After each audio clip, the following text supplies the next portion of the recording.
To order. If you join me in the Pledge of Allegiance. I pledge allegiance to the flag of the United States of America and to the republic which stands, one nation, under God, indivisible, with liberty and justice for all.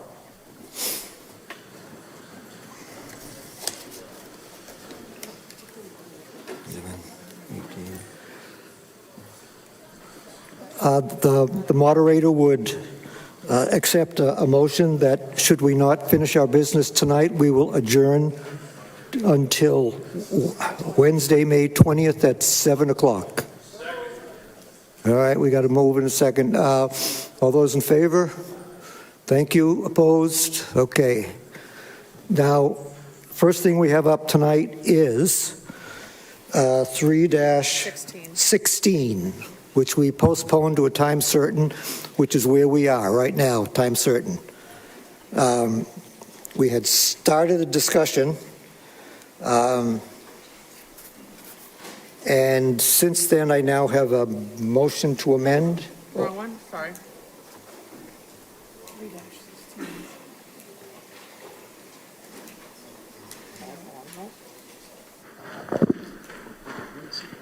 That one.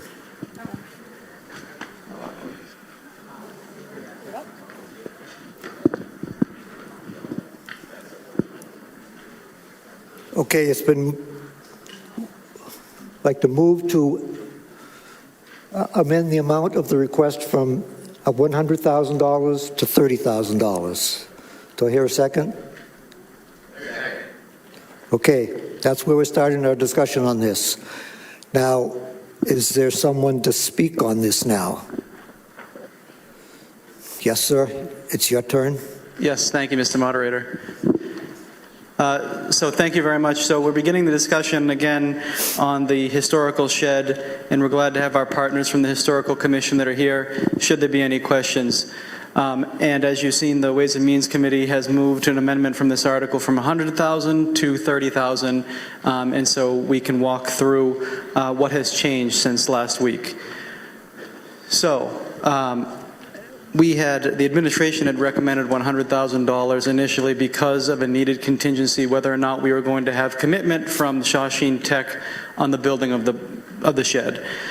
Last week, we received that commitment from the superintendent and his team that the Shawsheen students will be building the shed. So at that point, we can reduce what we referred to as our general contractor contingency that we placed of about $50,000. Additionally, we worked with our regulatory partners, our local regulatory partners, to identify areas of relief to bring the cost down further, removing some of the heating, ventilation, or removing all of the heating, ventilation, and air conditioning components of the shed, which brought down both material cost and contracted services costs. We have before you the same elements of the project, less those changes, for an amended amount of $30,000. Thank you, Mr. Lawler. Would anyone from the Historical Commission like to speak on this? Or you're going to wait until we have questions? Okay. So we'll open it up for the discussion. Any questions on this article? Of course, Mr. Eiler. Thank you for your tolerance, Mr. Moderator. John Eiler, Precinct 6. So we're sort of starting discussion on this over again, so there may be a little repetition here just so we get back in sync to where we were to begin with. This is obviously a great reduction. It means we've gone from being 4x the original cost to more like 2x the original cost. So that's something. So that's good. I would say I'm a little dubious about this cut because it doesn't agree with what the backup says. The backup's a little confusing, but what I've been able to do is working with the subcommittee involved with this, there were $72,500 500 allocated for materials, HVAC, and contingency. So I understand the HVAC is gone, and and that was, I can't remember, like 6K or something. So maybe that brings it down to 65-ish K. If you have 27 left over, that says you still need just a little shy of 40K, so I'm not quite sure how you got down to 30. I'm a little suspicious of that. So at a minimum, this is calling it pretty tight, and I'm really suspicious whether it would fit in.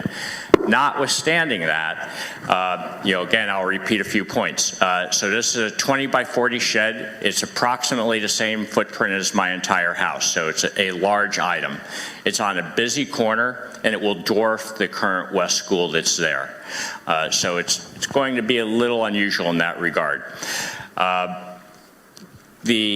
again, when this was presented back in May 2022, the primary purpose was storage, but there was also a lot of discussion how various things could be viewable in the shed. When people went to the West School, it could be opened up and the public could go in and view things, and special permit prohibits that now. It's strictly storage. There is no entry by the public whatsoever. So that sort of mitigating extra feature of the shed is gone.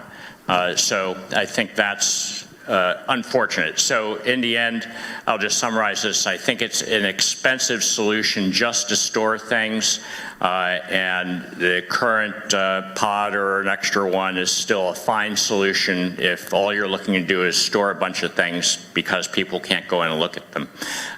Thank you very much. Mr. Lawler, could you comment on the figures, please? Thank you, and we might be able to put up the slides from last week, I'm sorry, that had the breakdown.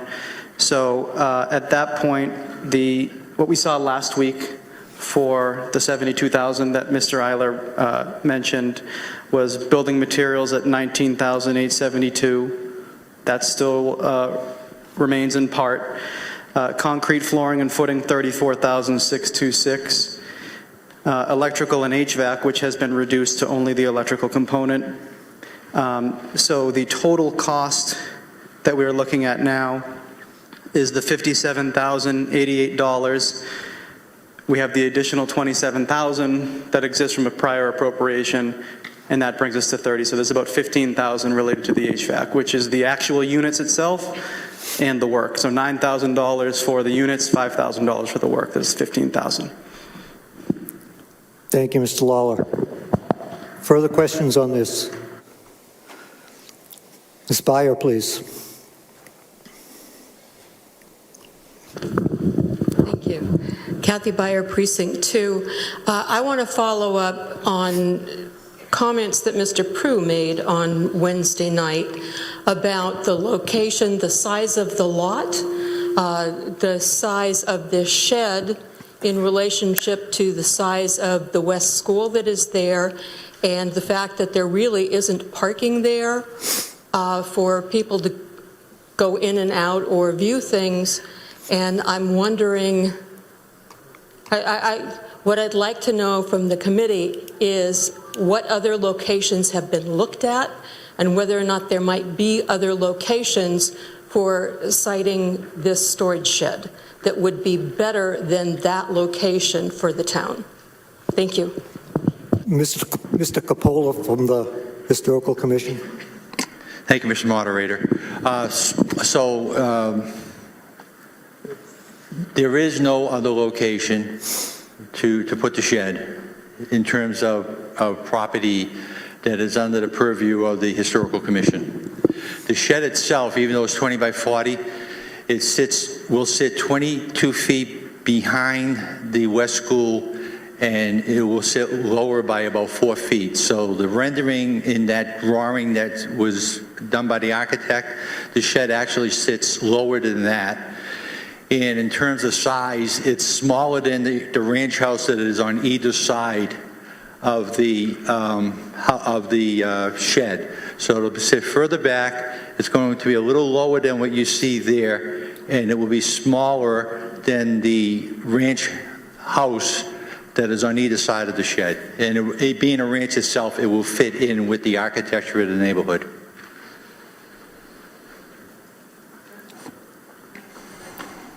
I'll follow up, Mrs. Byer. Yes, follow-up, because of access to the shed, getting in and out, are there issues with that? And I also heard you say that basically this is the land that the Historic Commission has. What about the town? This is the town. And so I'm wondering if there can be or should be other options for siting that shed. Thank you. I should be done.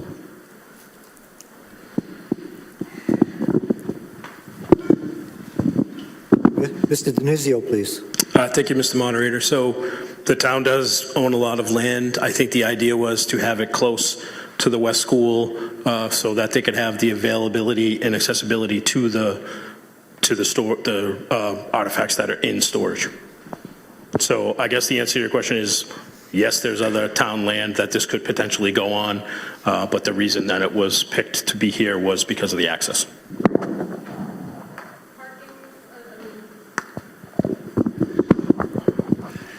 Mr. Capola, please. Parking will be in the same situation as the museum at the center of town. There is no parking in the immediate area. So people visiting the museum in the center of town park on top of the hill at Simonds Park and walk down. People visiting the West School will park at the Wildwood playground and walk over to the museum, to the West School.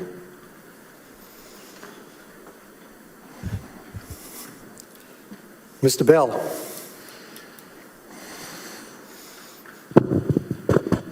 Thank you, Mr. Moderator. Roger Bell, Precinct 6. With the reduction of the HVAC in there, does that change the footprint at all of the building? No, the HVAC would have been a heat pump, so it would have had a little pad on the outside back of the building and with some tubing going into the building, so that doesn't change the footprint at all. Thank you. And as a follow-up, since we're utilizing Shawsheen students, is there a time certain that this is going to be done and completed? What do we have for a contract to get this done? Mr. Denizio, please. Thank you, Mr. Moderator. So we haven't nailed down the exact timing of it. We have to get through to make sure we have the funding for it, and then we'll sign a contract with Shawsheen, and they'll work it into their schedule where it best fits. So we'll be up to them to schedule it. So this could go on for a year or two? Mr. Denizio. Thank you, Mr. Moderator. I guess it could. The hope is that they'll fit it in to their schedule as soon as possible, which would likely be next school year. Thank you.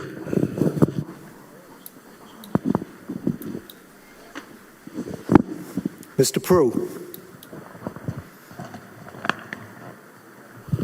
Michael Prue, Precinct 4. I'm against this entirely. I think it's a bad location. My question is, how big is the lot that West School sits on currently? Mr. Capola. It's a buildable lot. It's a half acre. The origin of it's a pie-shaped lot. It's a half acre. The origin of the lot is that when that area was subdivided, the builder donated that pie shape to the Historical Society. The Historical Society signed the property over to the town, so it's now town property. And at the time that we first were looking at putting the shed in there, we thought it was a by right use for residentially zoned property, but it was the building inspector who determined that the West School principal use was now a museum, therefore making the site non-conforming and requiring the Historical Commission to pursue a special permit. But in terms of size, the property is large enough to accept that in other buildings if we had to. The setbacks are greater than, it's a half acre. So if it were zoned residential and the property were deemed conforming, the town could have put multiple sheds on the property. As you see around town, many houses have multiple sheds on their properties because that is a residential use. So this shed will have a bigger setbacks than normally. Thank you, Mr. Capola. Mr. Foss. Thank you, Carl Foss, Precinct 5. Could you please, someone give us a little bit more info about the special permit that prevents the public from using it, and maybe comment on if that could be changed or amended in the future so it could be used as more of a museum? Thank you. That was a requirement put on by the building inspector at the time. Every board who has input into the special permit process puts their comments in, and the building inspector did not want non-employees going into the site, maybe getting injured or something like that, putting a liability on the town. So what the commission has agreed to do is we would open the doors, open the windows, put change across there so people could come, look in, see the artifacts that would be on display in the main section of the shed, but it would still be used just as a shed. Ms. Bonventre, please. Thank you. So one of the things that I think is an important point is one of the reasons that the building inspector made this determination is because if we were to allow the public into the shed, it would need life safety. So it needs sprinkler systems, fire alarms, and it would cost exponentially more. So that was the main reason why the building inspector, why it was determined that it would not be, public would not be allowed in the shed.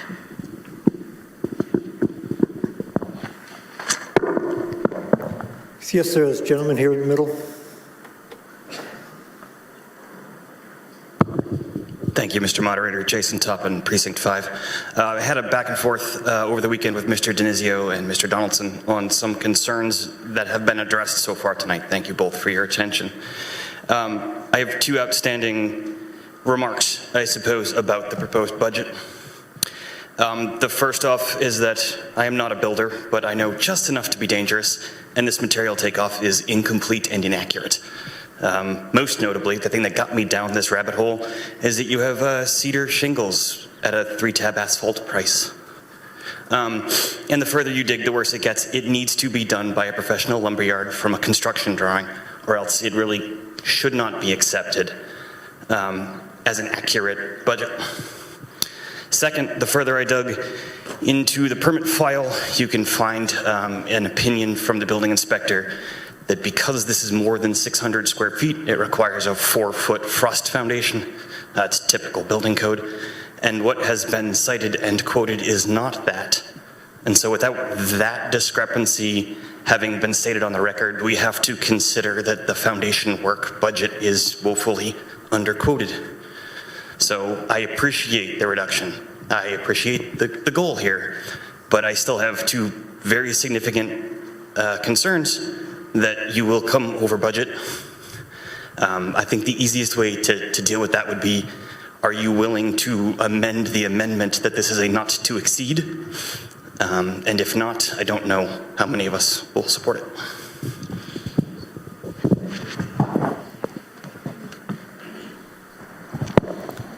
Mr. Lawler, please. To your question about not to exceed, we would not be able to exceed the appropriation. So I don't think it requires further amendment because law would not allow us to spend over that appropriation.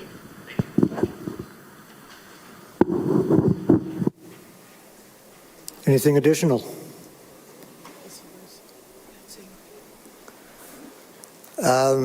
Yes, sir. Yes, ma'am. Excuse me. Go ahead. Go ahead, Betsy. Excuse me. Thank you, Mr. Moderator. Betsy Hughes, Precinct 7. I'm not sure where things are being stored today.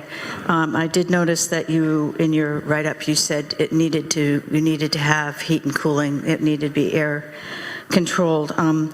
I went to look at different storage units because one of my concerns is that not only are we paying to build it, but we also are going to have to pay to maintain it, insure it, and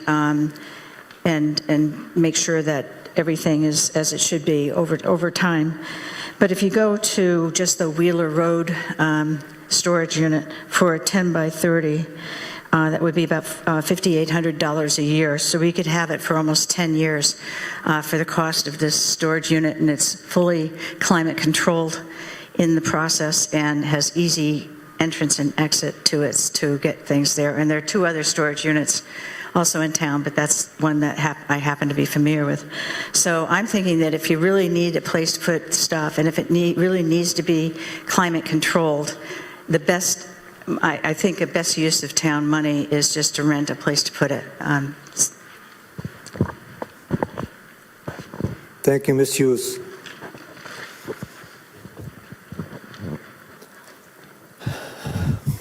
Mr. Schmuckler, please.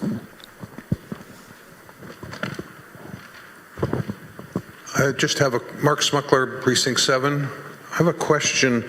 In the materials, it says that the special permit requires HVAC. How can we delete something that's required in the special permit in order to build this? Ms. Bonventre, please. Sure. So in the decision, the special permit decision, which I have here, there are specific conditions that do mention both cedar shingles and HVAC, but underneath those conditions, it said if not available due to cost, maintenance, or any other factors, the Historical Commission can submit materials, other materials, or to the planning board chair and the planning department staff. So there is a way, other options or other solutions. It does, it can be amended that way. Ms. Frustacci.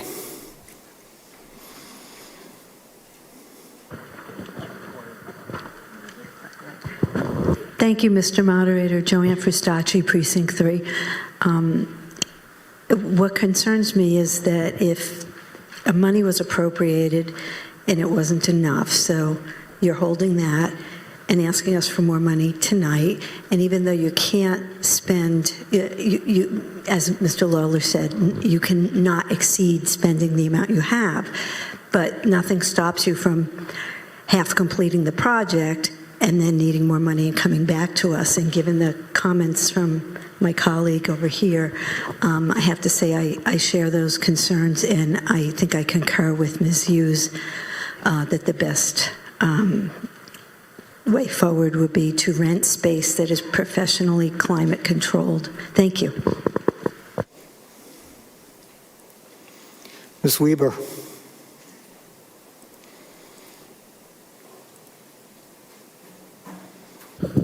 Jamie Weber, Precinct 7. I was just curious to know why, with the money that you currently have, you wouldn't use 2 prefab sheds.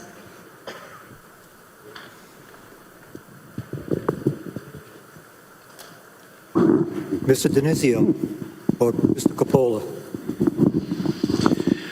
When it was first, when we first were told that the town would build a shed for us 10 years ago, we said that's great. What we would like to do is have that shed look like the blacksmith shop that stood at the corner of Center Street and Bedford Street, which is now the Common, with a dog with the bone hole in it.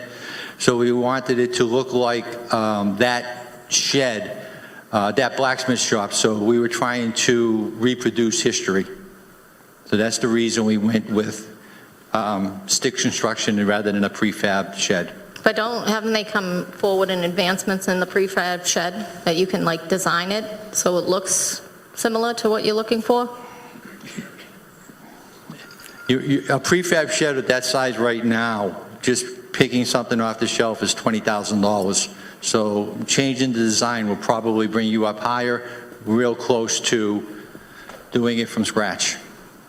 But a prefab shed right now is... Have we looked into it? I did, and they started around $15,000, and that's just an off-the-shelf 20 by 40 shed. Okay, thank you.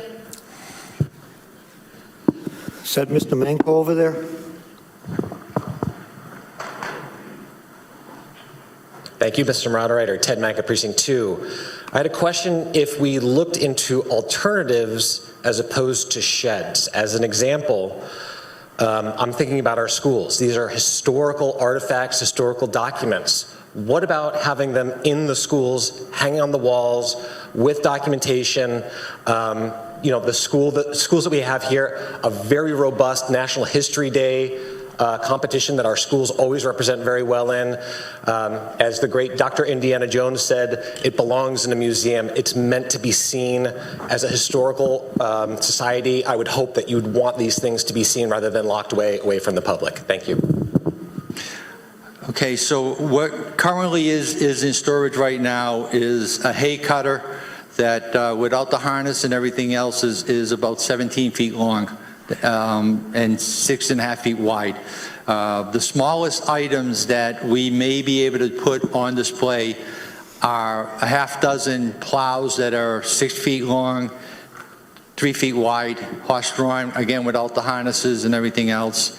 There are some barrels that came out of the Grandview Farm. Items that we could put on into the schools and things like that are all of the rubbings that were made of the stones at the old cemetery, and we would love to get those on walls somewhere. So we do have some items that we would love to get on display, but those items are right now in the basement of the museum or over at the Grandview Farm in our office. We don't have smaller items like that in storage in the ISO container. Everything in the ISO container and the storage container at the museum, behind the museum, are large items that would not be, I don't know where a school would be able to put those items. Thank you, Mr. Capola. Yes, sir. Way up at the back, Mr. DeBona.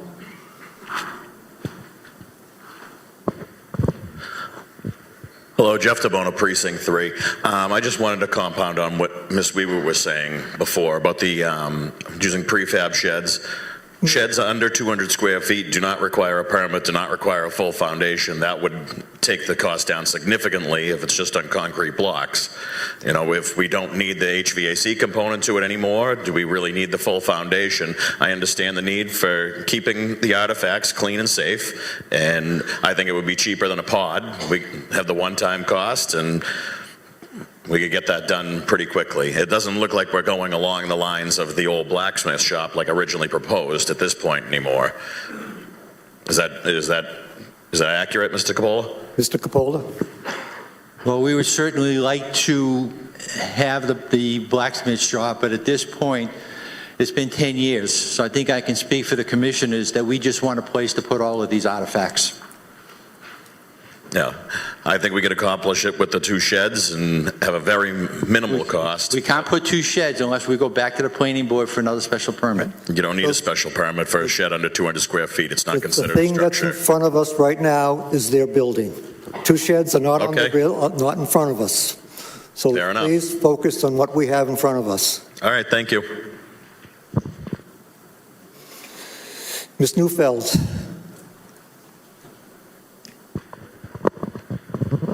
Phyllis Neufeld, Precinct 3, move the question. Thank you. All those in favor of moving the question? Thank you. All those opposed? Clear 2/3. The question is now moved. This brings us to a vote on the main article. All those in favor, please raise your hand.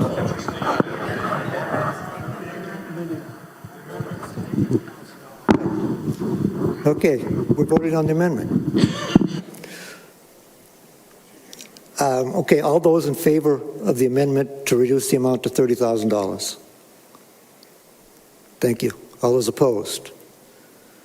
Clear your 2/3. Brings us down to the main motion. Does anyone have anything new to say? Seeing nothing? All those in favor? Thank you. All those opposed? The motion fails.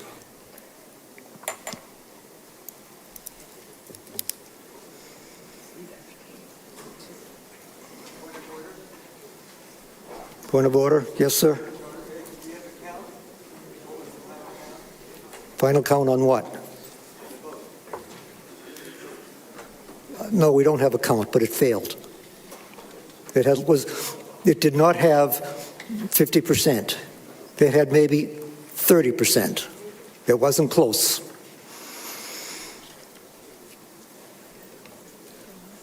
Okay.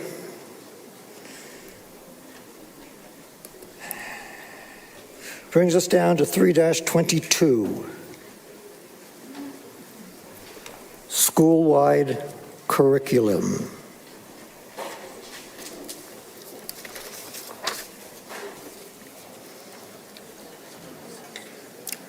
This was supported by the Ways and Means Committee, 1300. The capital budget voted 2 in favor, 4 abstentions. And I assume the school committee was in favor.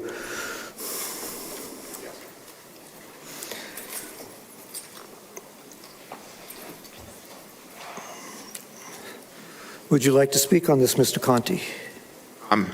Yes, before the particular warrant article, which we're going to put a slide up for, I just wanted to review the school warrant articles as a whole, if that's okay. Just a couple minutes. So as in working with the town and the town's financial team, as Mr. Dinizio went over in his introduction, the town was given a spending limit of $2.8 million for capital warrants for fiscal 27. So as you'll see from your backup, we came in around 2.56, so underneath the guideline that was spent. The building projects are informed by a 20-year plan, draft plan from the school committee, again, which feeds a 10-year plan and then feeds a 5-year capital project plan that we work on, again, with the town. Some of the projects will look familiar to everyone at town meeting because they've been broken into parts over multiple fiscal years, and that's occurred because we need to fit under the guideline is one factor. A second factor might be that we only have about a 10-week building window for anything that has to be fixed while the students are out of school. So if we can't get it done this summer, then we would have to push it off till next summer or potentially to another fiscal year. Why do we come in under guideline? I just want to reemphasize something that Mr. Davison said regarding free cash, is that any of these projects are self-contained. The money goes back to free cash, and the whole point of our collaboration is that in working with the town and the town's financial team is that there's no incentive for us to sort of spend down all the free cash, even though, you know, our capital needs far outweigh the $2.8 million that we are working with. And the reason is that we know that we'll see the free cash again in fiscal 28. So we're incentivized to, again, work closely and collaborate. So again, all the projects you're seeing tonight are within the guidelines that were provided. So thank you. So our first is 3-22. Ms. Priest, here we go. So I'm going to turn 3-22 over to Dr. Chen regarding the middle school literacy program. Thank you. First of all, I want to thank all the hard work of the middle school teachers who are part of this process. Oh, yes, excuse me. I'm so sorry. My name is Dr. Lisa Chen, and I'm the assistant superintendent here at Burlington Public Schools. Thank you. Please excuse me. But anyway, as I was saying, I really wanted to thank the teachers and the parents and also the students who are very much involved in the process. Now, one of the things that you guys gave us feedback on is wanting a slide. So I just wanted to make sure it's very clear to you the breakdown. Originally, when this warrant article had come across, we were still in the process of choosing the final 2 curriculums, and what we came across were the 2 finalists. One happened to be L Education, and that was the highest priced one at $111,609.28, and then the other one, which was a total of if they were the last four on, which is common lit, common lit, common lit, common lit, those last four, that's a total of $60,750. And during that time when we had to submit this article, we had to submit the highest one that we were looking at. But the teachers and the students and the parents ended up choosing Common Lit 360. They chose that particular one because they felt as though it had greater opportunities for all students. Students would also had the opportunity to read novels as opposed to selection of novels, and it really continued on with the writing. So as you can see where it says $111,609.28, that is the cost that is amended for that is 0.00 because we've gone ahead and chosen Common Lit. And for Common Lit, you're going to have, I'm at the last four lines. This is what Common Lit 360 is. You're going to have student workbooks, grades 6 through 8. Those will be $32,400. You'll have a digital teacher licenses, which is $6,850. The student trade book, that is an estimated quote as of now because prices can change when it comes to novels that students will be reading. But students will be reading 6th grade, 7th grade, and 8th grade novels. And again, that was one of the reasons why we went with Common Lit, because students would be reading novels as opposed to selection of novels. And then to print manuals, it cost about, and we got an estimate of a printing firm that we worked with, and it's about $50 for 6 units and the 30 teachers. Now, why 30 teachers? Because each teacher in each grade level, there are 10 teachers, and those 10 teachers include our reading specialist, they include our special education teachers, and they also include our English language learner teachers. So when we are teaching our students about curriculum, it's not just their English teacher. We try to involve all the teachers who are involved. And so that estimation came out to about $9,000. And the total of all that, again, is if you were to add up those 4 lines, that would be $60,000, $60,750, and that's part of what is being amended tonight.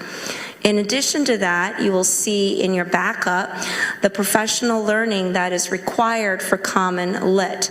And that is a quote that we received that is for professionals to come and work with our teachers during the summertime and also during the school year as well too. That is about $24,000. That is a quote from them. And then in addition to this, in order for us to continue to get started, especially with Common Lit, we always hit the ground running. We found out when we adopted the elementary curriculum, it was very successful for us to start in the summer. And so that is an estimation of what it's going to cost for 22 teachers times 6 hours times 4 days, $40 an hour. That is how much it would cost during the summertime for us to get a kickstart. And then during the school year, we continue to revise and take a look at our curriculum and our assessments. It is an ongoing process, and very similar to the curriculum adoption that we did during the school year. This year, when we implemented it, we also will have teachers throughout the school year in the middle school working on the curriculum to make sure that the implementation is as smooth as possible. Now, we're going to continue also our work with Landmark Outreach to support all students in language-based supports. And what that quote is of $21,500 is to take a look at our scope and sequence, our curriculum maps, and to adjust to our new curriculum while we continue to have this training with Landmark Outreach. We're also continuing, because we have found it to be very successful, of letters, to do Letters 1, Volume 1 training. Our elementary staff and some of our middle school staff and high school staff who have been involved this year have found that to be incredibly professional development that has enriched them to really understand how to reach all students when it comes to the science of reading. We're going to continue that with our middle school teachers. We have English language learner teachers and special education teachers in the middle school who are already very interested in signing up for Letters Volume 1 training. And then the next piece I have for you here, and the reason why it's put in a warrant grant is because this is a one-time only, and when we're starting to take a look at adoption, as we did with adoption about 2 years ago, we had it very similar in that particular warrant grant as well too, which is we're going to start taking a look at math. And when you do both the middle school, you're also going to want to look at the elementary schools as well too. And what that pilot is, because we do not know what the high quality instructional materials will be just yet, this is to exceed no more than $5,000, and that really is to be working with the teachers in order to set up the pilot. And we chose that particular estimate because that is how much the estimate cost with us for Common Lit.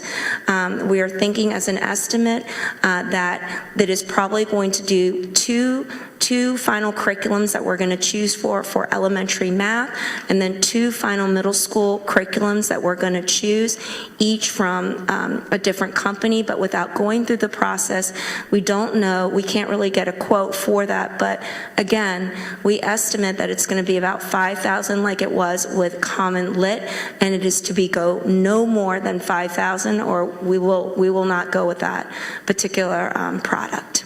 So I hope that was a detailed explanation as to the amendment and how we went from instead 111, 609.28 to what we're going with. And this was actually a choice, again, by the students, by the teachers, and also by the parents to go with Common Lit 360 as opposed to L.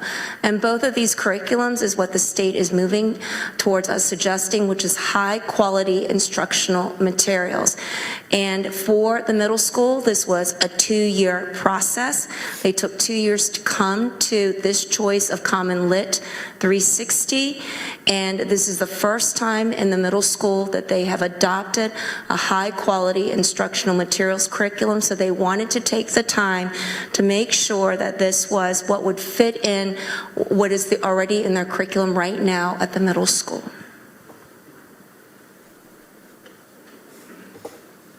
Okay. I'm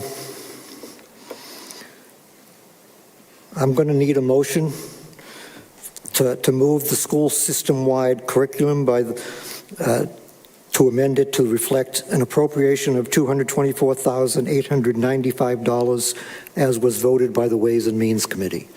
The $280,000 was already moved and seconded as part of Article 3, so we have to amend the number. Any discussion on changing the number? All those in favor? Thank you. Opposed? Okay, we've changed the number. And we're going to have to change the number up here. Discussion on this article. Seeing none? All those in favor? Thank you. Opposed?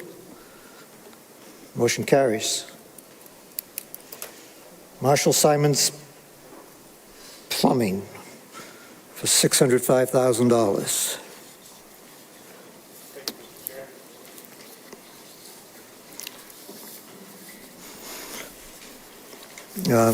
Let me read the votes on this.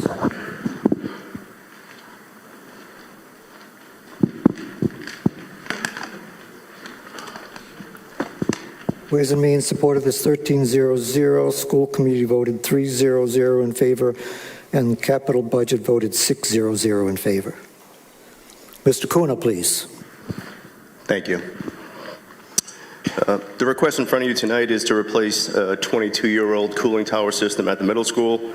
As the backup and the picture support, the unit is deteriorating, and I feel the only option available is to replace it. You do see that there is an option in the back that I don't recommend, to rebuild it, and the reason I do not recommend that is because it only replaces the core and does not replace the frame and other parts, including the shell, etc., of the unit. The recommended lifespan for this cooling tower is approximately 15 to 20 years, so replacing the inner core, while we may get a longer lifespan on those parts, I don't believe the body itself would last the full lifespan of the rebuild. So, thank you. Questions on this? Seeing none, all those in favor? Thank you. Opposed? Article carries. BHS boiler repairs, $685,960. Ways and Means supported at 1300. School committee supported at 300, and capital budget voted 501 in favor. Dr. Conti. Thank you, Mr. Chair. Again, we looked very carefully at any high school repair that needed to be done. We actually took all the other high school warrant articles off of the request for capital money for this year. Mr. Cunha will explain why this article remained on, because, again, the redundancy that's built into this system is no longer available. It's failed, and if this system fails, it's not something that you can replace quickly. We were estimating it would be about 12 weeks for us to get the parts and put heat back into the building if this fails. So Mr. Cunha will explain specifically the parts that we were concerned about. Mr. Cunha, please. Thank you. As Dr. Conti mentioned, these are critical parts, which is why the request in front of you tonight. Anyone who hasn't taken a tour, I'm welcome to give you one of the boiler room here at the high school. The actual warrant article itself is for boiler room repairs, not the boilers themselves. There's multiple components in there, and the three that we're requesting to change are the domestic hot water systems, the expansion tanks, and the compressors. All of these systems are a redundant system, except the redundancy has failed. These are systems that would have been replaced as part of the rebuild or addition renovation of the high school project, and because the status of that project is unknown, these are presented here tonight. If we are to continue with that project, these would stay. So the future of the high school is unknown, but these are critical needs in my opinion. We still have to live and function in this building. Thank you. Thank you, Mr. Cunha. Questions on this? Seeing none, all those in favor? Question. Oh, sorry. Ms. O'Brien, please. Thank you, Mr. Moderator. Patricia O'Brien, Precinct 2. I just have a question on a couple of the proposals. Under the assumptions, it says commissioning is not included in this proposal. And my limited understanding of building systems is that the commissioning is part of the process of initial installation, so that you understand that that piece of equipment is operating efficiently, functioning properly, and in tune with other things. So my concern is that if we're not commissioning a new piece of equipment, how do we know that, even though it's brand new, how do we know that that's not the component of failure? Thank you. Mr. Cunha, please. It's a great question, and I appreciate the attention to detail. Because these are replacement parts, I guess the commissioning word itself gets taken out of context. Of course, the new system will be tested. Because it's not the complete system, we wouldn't be commissioning the whole system. We would just be bringing that one part online and putting it back in. So we're not replacing a whole entire system. Anything additional? All those in favor? Thank you. Opposed? Article carries. Brings us to 3-25. School system-wide security camera replacement, $64,824, 1300 vote of Ways and Means, 300 vote of School Committee, and a 600 vote of Capital Budget. Any questions on this? Seeing none, we'll put it to a vote. All those in favor? Thank you. Opposed? Motion carries.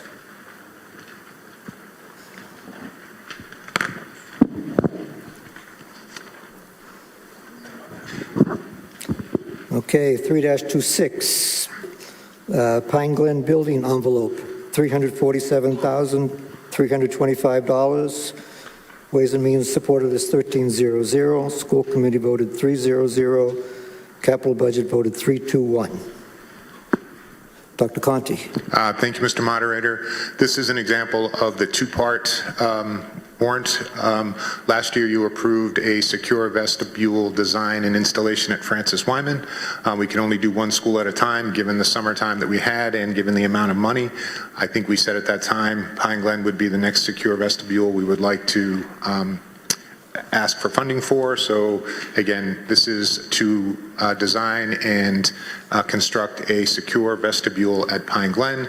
That's basically a door that the public walks into and they're held before walking into the main part of the school. Thank you, Dr. Conti. Questions on this? Yes, sir, Mr. Toppin. And I'll get to Mr. Sinesi. Oh, sorry. How about the gentleman behind Mr. Toppin? Does that work? Yes, there very you good. go. Thank you. Thank you, Mr. Moderator. Kevin Spielberger, Precinct 4. As you said, this is a two-part, and last year we approved for Francis Wyman. When will that be starting, Francis Wyman, and then when would this be starting, if this is not started yet? Mr. Kuna, please. Thank you. So the project specs have been designed. We have to go out to bid. We anticipate that this project would take place during the summertime. For Francis Wyman, this project right now would look towards next year. Oh, I'm sorry, but also follow the same process. Mr. Sinesi. Thank you, Mr. Moderator. Adam Sinesi, Precinct 1. I just want to get a read. What's the useful life on this, this type of envelope? And my next question is, where is the permanent renovation of Pine Glen in our long-term plan, in our long-term capital plan? I'm not sure that's on the agenda at this point, Mr. Sinesi. Well, I want to measure how many years of effectiveness we're going to get out of this improvement that we're about to make. All right, Mr. Kuna, please. Or Dr. Conti. 2020 is when we put it into place. So it's been 6 years? To get there, Through the moderator, Mr. Sinesi can give you more of an example. These are just doors and glass. So again, we put a vestibule in at the existing Fox Hill, I think in 2020. So that's been running fine for about 6 years or so. I understand what this is, what you do, and I voted for it last year with Francis Wyman. So again, I think the doors will last as long as we utilize the building, unless there's a redesign and we change the front of the building. Pine Glen, there's really been no discussion about changing or moving Pine Glen forward, either through the MSBA process or through anything in, I'm trying to think when it hits our long-term capital plan would be 2031, I think, is when we start it in our long-term capital plan. So the new school is in the capital plan for 5 years from now? Well, to start the project. Feasibility, so pieces of it. And again, if it gets into MSBA, which has sometimes takes some years, that's a 7-year process from there. So probably 10 or 15 years, and when we would be looking to do something at Pine Glen, I think. So in the capital plan, that doesn't mean that's where we have to go. The building is, again, in good shape and has a decent design to be sustained. So I'm going to support this, but I would recommend that I don't think it's realistic that a new Pine Glen is going to start in the next 5 to 7 years. So I would recommend, in the interest of long-term planning, taking another look at that and maybe removing that for the time being from the 10-year plan. Thank you, Mr. Sinesi. Anything additional? Okay, all those in favor? Thank you. Opposed? The article carries.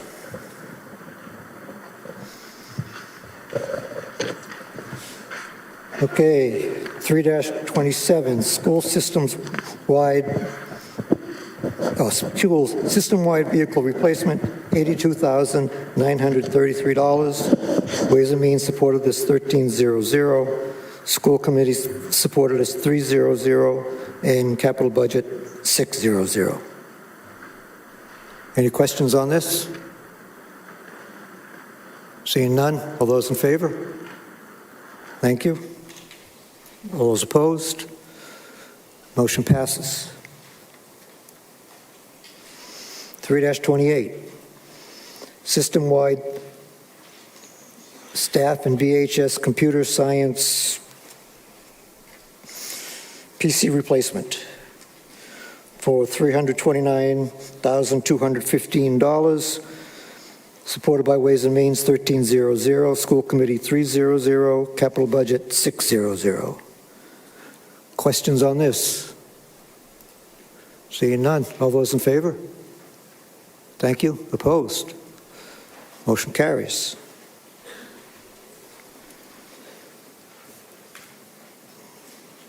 (3-29). System-wide field upgrades, $64,350. Ways and Means vote was 8 in favor, 5 opposed.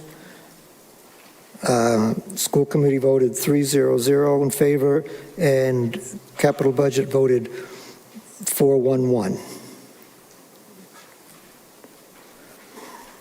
Dr. Conti. Thank you, Mr. Moderator. This warrant article is very similar to the warrant article from Park and Rec at Simonds Park. There's a lot of conversation about it. There's some history to this warrant article as well. We did work with Ways and Means last year because the middle school field that you all generously supported wasn't fully designed and approved at the time.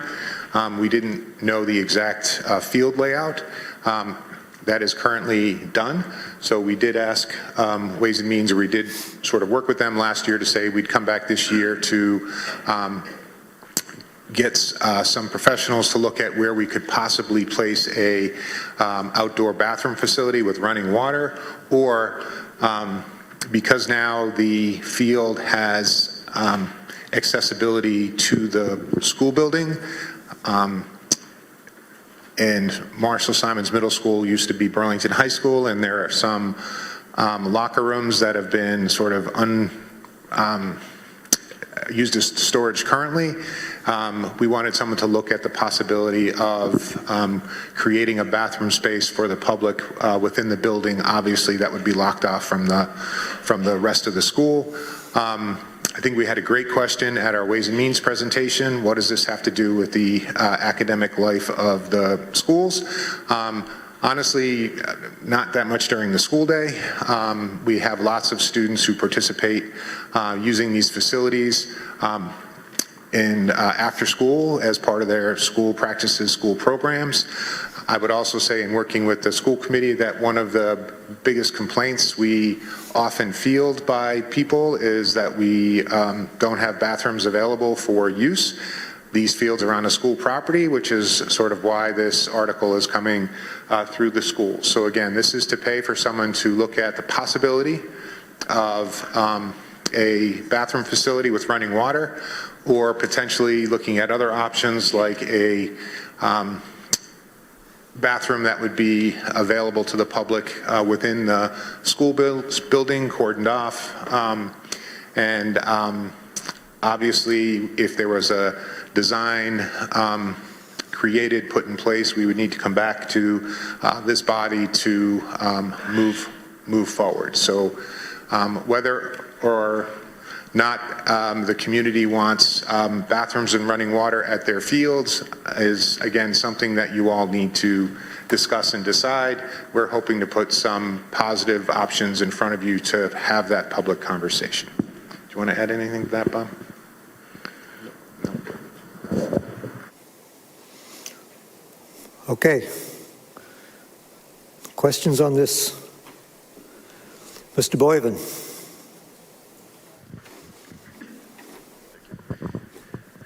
Thank you, Mr. Moderator. Bill Boyven, Precinct 1. I see a table here. It's entitled Enclosure 2, Fee Breakdown.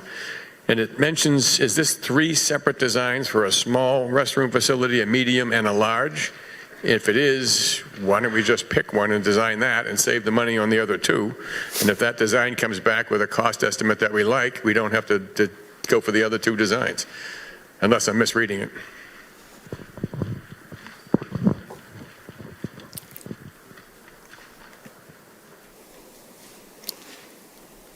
Mr. Kuna, please. Testing, sorry. So that is true. There is multiple options that we will explore, and the reason is that whether we want to consider future proofing the site.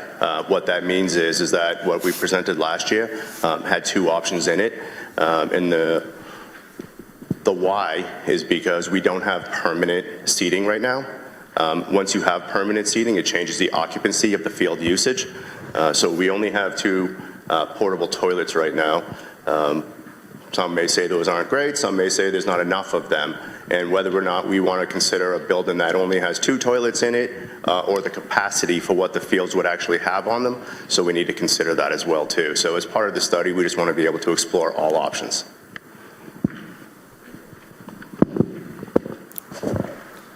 Mr. Riggs. Thank you, Reggie Riggs, Precinct 3. Real basic question. The title of this article says Pine Glen.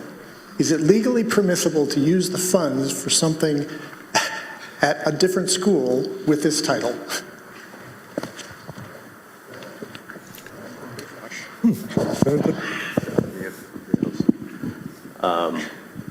Mr. Kuna, do you have an answer for that?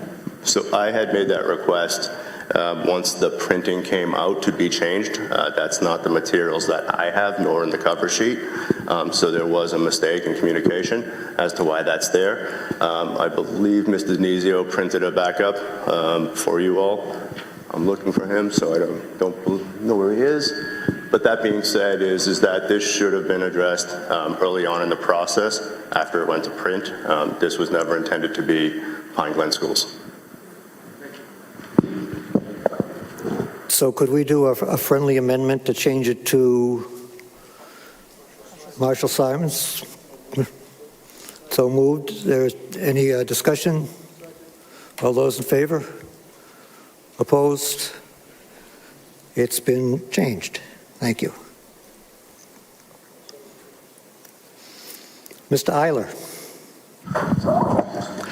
Thank you, Mr. Moderator. John Eiler, Precinct 6. So you may have noticed this was an 8-5 Ways and Means vote. I was 1 out of 5. In deference to my school committee friends, I'm not opposed to bathrooms. I completely understand where porta potties may not be everyone's favorite thing to use at a field. So I'm not arguing that we shouldn't do anything of that sort. I think it's perfectly fine to do it. I think relative to what was asked earlier, I think we can probably do a little bit of narrowing down, I'll say.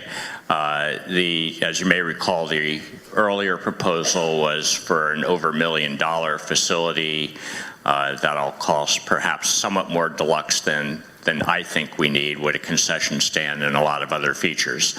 I'm perfectly fine if we build a minimalist bathroom that covers our needs and it's just a matter of figuring out how many stalls and sinks you need or if it should be in the school. I don't think it takes $60K to come up with that plan. I'm worried that by having such a large budget for a feasibility study, it will rapidly expand into having options that I personally feel are well beyond what we need, and a little preliminary feasibility study perhaps the school committee could do with some public hearings, narrow it down to something that I would personally find more palatable in terms of a budget, and then we could just do a study to perhaps come up with 1 or maybe 2 designs to address that more narrowed down scope of the project. So my preference would be to narrow the scope of the project down a bit more before we allocate a large sum for designing bathrooms. Mr. Kuna. I know there wasn't exactly a question there, but given that the scope of the work, we don't have to design 3, or we don't have to look at 3.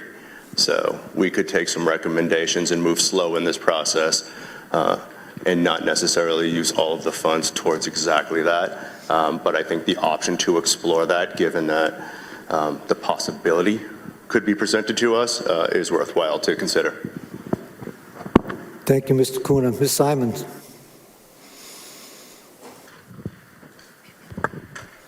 Thank you, Mr. Moderator. Martha Simon, Precinct 3.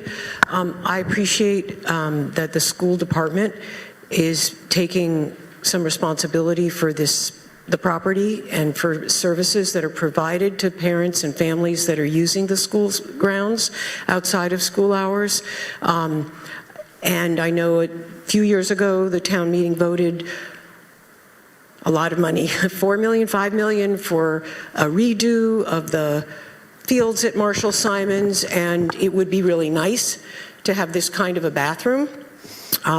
But I think that things have changed since 4 or 5 years ago. And the other thing is I think the school department is responding really well to the fact that there's a very loud constituency to try to improve the fields and improve the experience at the fields in Burlington. It's been an issue since I moved here 35 years ago. And yes, we are trying to improve that area, but it's kind of fallen on the school department in areas that aren't necessarily the purview of the school department. But as Dr. Conti said, because it's on school grounds and those are being used, it's come up under their capital requests. So at this point, I mean, a few years ago, this would have made a lot of sense to me in a design, but my understanding is that the project that's going to be designed is going to be $1.5 million or more. And at this time in Burlington's fiscal history, I think people have said to us, we don't want to spend a huge amount of money on things that we don't need. I know that the relative size is immensely different from a new high school project, but if we don't start saving money on these smaller projects, we will never have money to redo this high school before it does fall apart. Well, the structure, the bones are okay, but I am concerned about future expenses, and this feels like an area that we could use porta potties, as many other towns do. So I would not be in favor of this design for a larger project. Thank you. Thank you, Ms. Simonds. Is that Mr. Brooks up the back?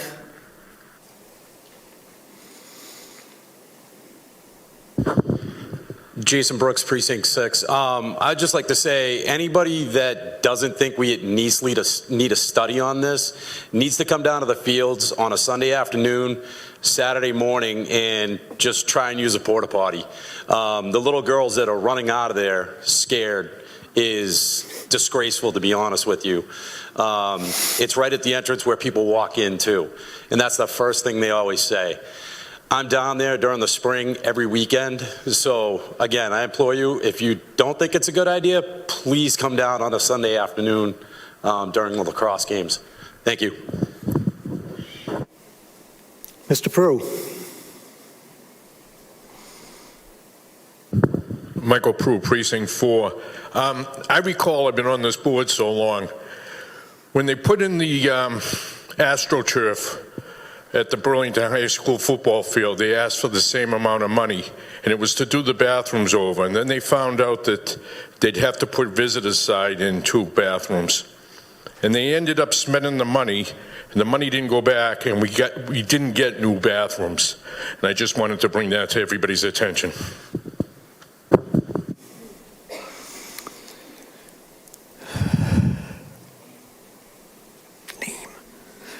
Yeah, go ahead. Sorry, your name just went right out of my head. Ms. Huntoon. There it is. It came back in.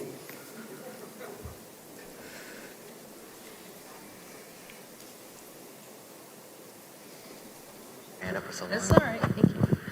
Thank you. Michelle Huntoon, Precinct 1. I think this is a nice to have. I don't think it's a need to have. And I say that as a parent to a young daughter who, you know, we started soccer and lacrosse. We're there. And is using a porta potty with a 4-year-old fun? No. Is it doable? Yeah, it is. And I just think, you know, the taxpayers kind of gave us a mandate last fall. I think we need to be careful with our spending, and I think, you know, $64,000 is one thing, but when we're looking at millions of dollars in a few years to build something that's, you know, more of a luxury than a need, I can't really support it. Thank you, Ms. Huntoon. Ms. Wang.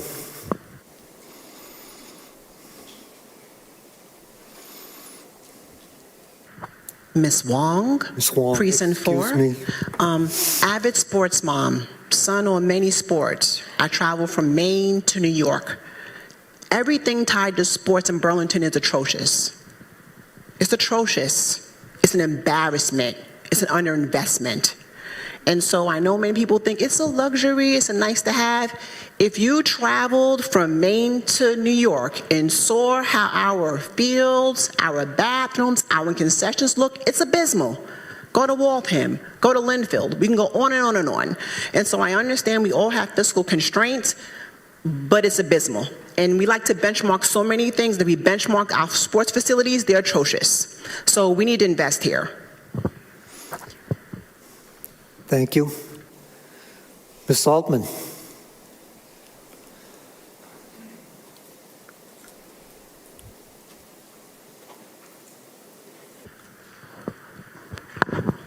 Thank you, Mr. Moderator. Myrna Saltman, Precinct 2.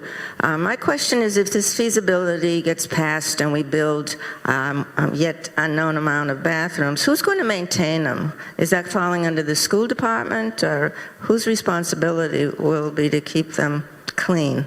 Thank you. Mr. Kuna, please. Thank you. Great question, Myrna. Maybe you could help us figure that out. I think from a school committee perspective, I think we're going to have to set the hours based on funding available, right? So it would be definitely event-based, and then we may have to have conversations with other departments such as recreation. We may have to have conversations with youth fields. But if they're having events there, I think there'd be people that are willing to contribute.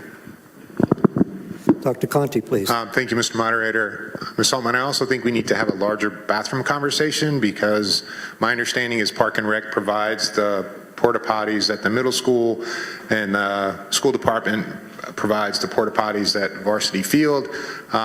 So we should probably have some agreement as to number at some point. Again, it's just a very frequent complaint that we get. One of the options of trying to have public facilities within the locker rooms, the unused locker rooms at the middle school, is obviously if they're within the building envelope, then our custodial staff would clean and maintain those bathrooms. There's currently Bob, the Varsity Field outdoor bathrooms are cleaned and maintained by the school department. So the athletic department currently cleans, I think there's 2 bathrooms at Varsity Field in that field house. So the athletic department currently cleans those. You all set, Myrna? Follow up, go ahead. I can't think of it, so I'll let it go. Thank you. Just like I couldn't think of Michelle's name. It's all right, Myrna, I understand. Yeah. Mr. Pearson, and then we'll get to Miss Asher. Monty Pearson, Precinct 3. I know that the field that everybody is using is at the bottom of a hill, and that the school is at the top of that hill. And I question whether very many people will go up the hill to use the bathroom unless we build an elevator or an escalator or something like that. And would that be part of the design process to figure out how people are going to get to the top of the hill? Dr. Conti. Thank you, Mr. Moderator. As part of the new field design, there is handicap accessibility from the field to the school, so there'll be a ramp that has all the appropriate slopes, so people would have to walk up the hill to use the facility, if that's where it certainly ends up being. And so there's, I guess if people have to go bad enough and that's where the bathroom is, then they'll walk up. Again, I'm probably not going to be able to answer that question particularly well. Ms. Asher, please. Hello, can you hear me? Thank you, Mr. Moderator. Kate Asher, Precinct 4. I can't think of something more essential than having bathrooms by kids exercising. I mean, and also to have the hill as a barrier. I imagine there are children that don't participate because they know that they can't go to the bathroom, and the shame and all of this that goes into, you know, admitting that. We want to encourage kids to exercise. We want to encourage the public to walk. I think my dogs have it great. You know, they can go wherever they want around the fields, but we can't have bathrooms for our kids. Thank you. Ms. Saltman, did you remember your second question? Come on. Thank you, Mr. Moderator. Myrna Saltman, Precinct 2. I am on the Marshall School Field Committee, and I only missed one meeting, and I don't remember the field committee discussing bathrooms. So if there's anyone here from the other members of the committee who can enlighten all of us, I would appreciate it, but it was not discussed when I was there. Thank you. Mr. Brooks. Thank you, Mr. Moderator. Jeremy Brooks, school committee member, also the Marshall Simonds field chair. Bathrooms were discussed very early on, and we were determined to be out of scope because this project was on the horizon and in the planning stage, so it was not considered for the Marshall Simonds upgrade. Thank you. Mr. Hannafin up at the back, we haven't heard from you for a while. Thank you, Mr. Moderator. Dan Hannafin, Precinct 2. Going back to the high school issue that came up with the bathrooms there, I just remember specifically the problem that was created was from the state. I think there was an issue like they thought it was Gillette Stadium and we needed 54 stalls or fixtures in there in each bathroom because it was a state mandate at the time. Our plan was to put in a reasonable restroom facility there, which would be really nice. This might be a great opportunity at the middle school because we don't have any stands there. So there's no way for the state to tell us that we have X number of thousands of people that could fit in there and however many fixtures. I don't know if that's exactly how it works, but if we could get this in ahead of time, we might be able to get a reasonable restroom facility that would cover the needs. Those porta potties are gross. And be able to handle it with a reasonable price tag rather than something that would be much larger that we would never be able to get in. Mr. Glantz.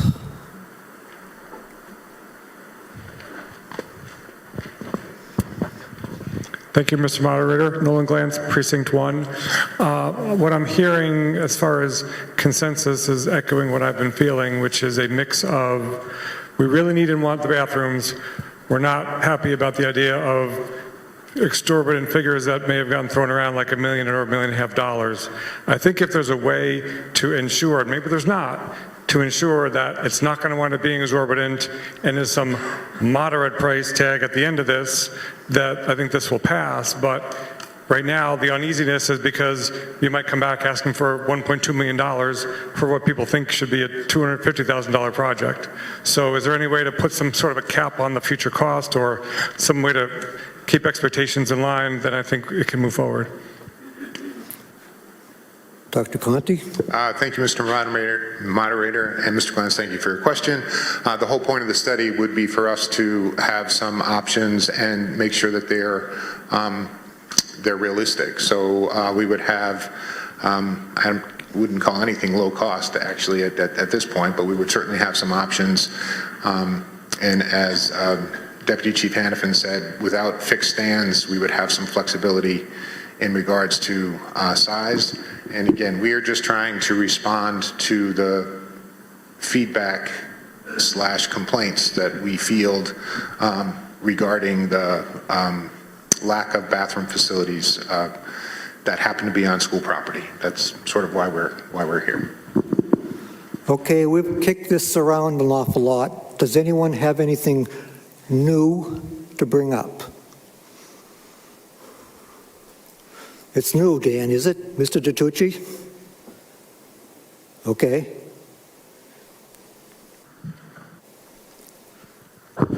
Thank you, Mr. Moderator. Was this, the field, what was Dan DiTucci, Precinct 6, was the field reduced in size because of the wetlands? Mr. DiTucci, that has nothing to do with what we're talking about. Yeah, because I want to know how much money was left over that we could add that to the project of the bathrooms. So if we're going to save some money on the field, how much money did we save on the field and the reduced size? You're up. Go ahead, Mr. Brooks. Thank you, Mr. Moderator. Mr. Tucci, so by the last estimate, there was about $400,000 left over from the estimate, so it'd be around that number for what would be left over that would be turning in once the project concludes. Money towards the bathrooms, because I do support the bathrooms. I don't believe that is a warrant article in front of us, Mr. DiTucci. Thank you. Yes, back here, behind Mr. DiTucci. Yes, you. Did you? Christine Kim. You are sitting over here. No, I'm in the wrong spot. I came late. I just want to say I support this. I have coached a lot of sports here. I have little baby girls that use the porta potties down there. It would be really great if they stick their hand in dog poop down there, that they have somewhere that they can wash their hands, wash their clothes, wipe things off. They love running up the hill, not a problem. I really would love to have a bathroom for them. They deserve it. If you look in their face, they're adorable, and they really need to use the bathroom. Okay, please wrap it up. I'm afraid that was not new.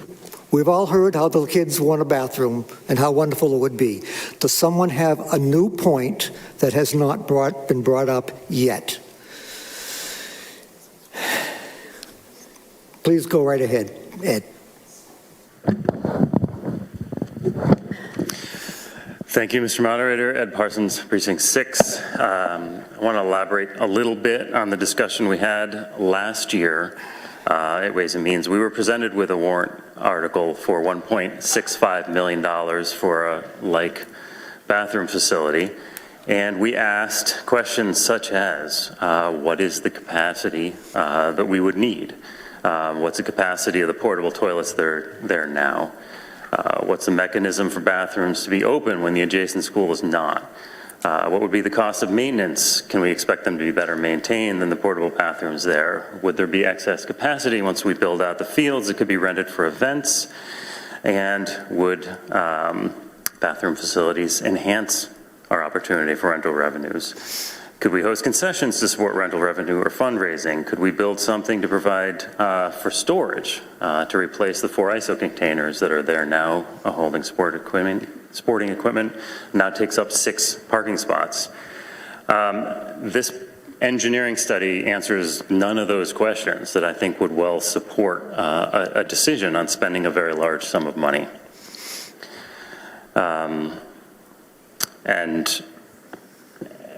And then I think at this point we really need to consider the fact that this is something nice for the residents. And we are, with our capital projects, pushing up against our levy capacity and our estimates in the next 4 or 5 years. We're going to have to start to consider what nearly 3/4 of the cities and towns in the state are pushing up against right now, which is considering raising your taxes through overrides to fund projects. And we should also consider that 2/3 of our tax revenues come from commercial entities. And if we keep on ordering up nice to haves and we scare away any of that commercial activity, the sky's not the limit, but 3x is the limit on our residential taxes. And so I think we need to think about the scope of our capital projects very carefully. And it seems that this project at the Marshall-Simonds Middle School has an indefinite scope and extent. And these are very expensive bathrooms that we seem to be considering. Thank you. Yes, up at the back, Ms. Andronica. Hello. Renee Andronica, Precinct 2. Thank you, Mr. Moderator. One thing to consider at the middle school is that middle school girls have periods and they need to be able to wash their hands before and after using bathrooms, and porta potties are very much not built to deal with that, and we need to consider that half the population, the bare minimum, needs to be able to wash their hands using the bathroom, and porta potties do not meet that need in any sort of capacity. Thanks. Put my hand on that. Mr. Sinesi.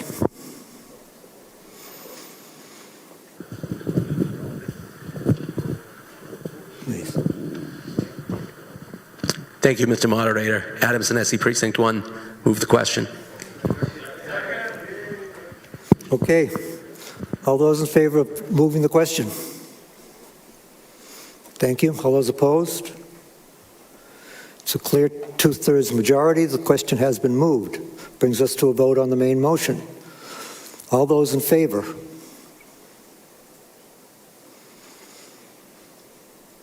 All those opposed?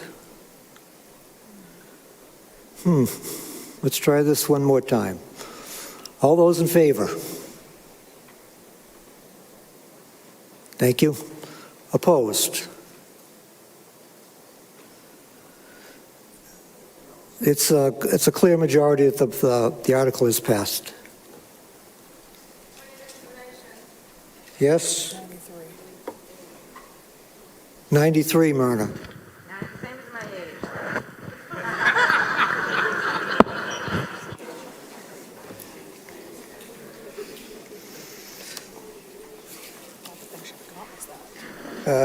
So where are we now?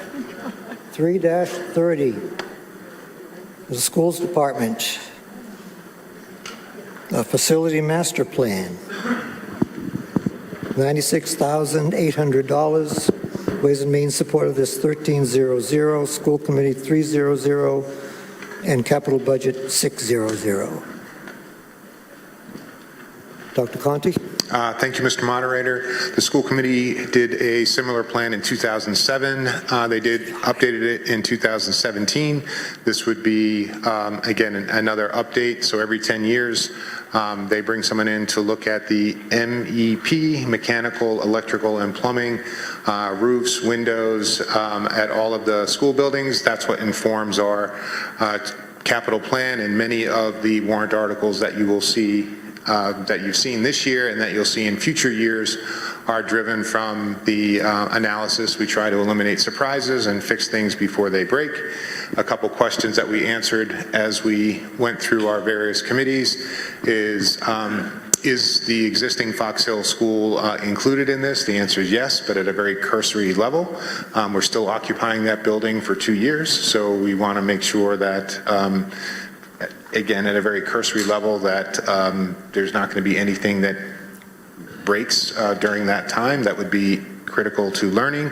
Also, the feasibility study that the town invested in for the high school has a lot of information, so that'll obviously be incorporated into this work. So the work at the high school may not need to be as in-depth as it normally would have been without that feasibility study. So again, this is really critical for us to have long-term planning for just the point that Dr. Parsons was making in terms of us having projects and warrants that support an ongoing plan. Thank you, Dr. Conti. Do we have any questions on this? Ms. Weber.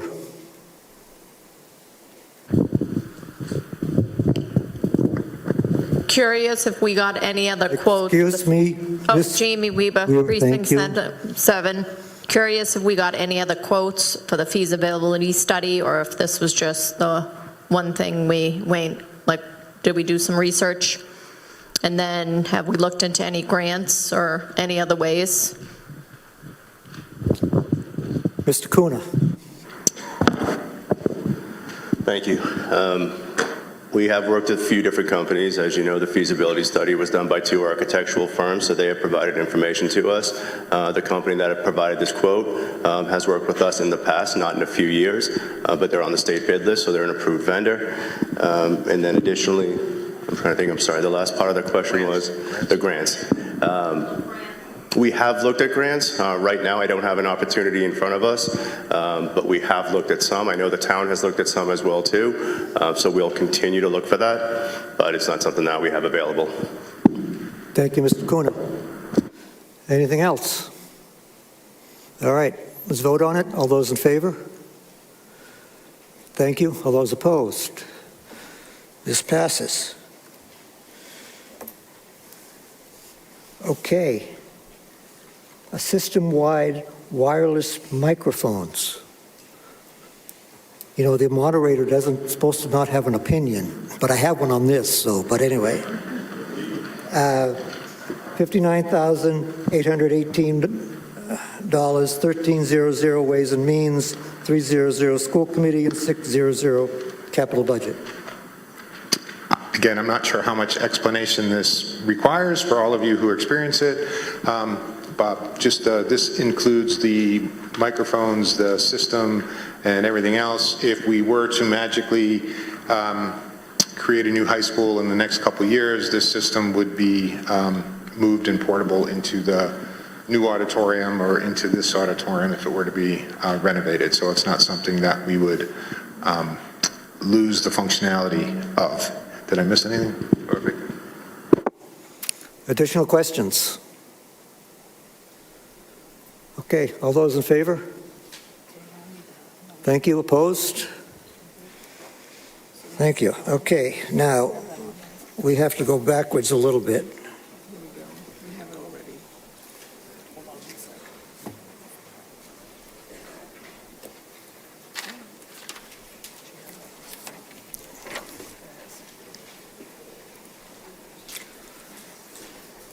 Okay, because some numbers changed, and all the numbers are summed up in the beginning of Article 3, we have to redo it.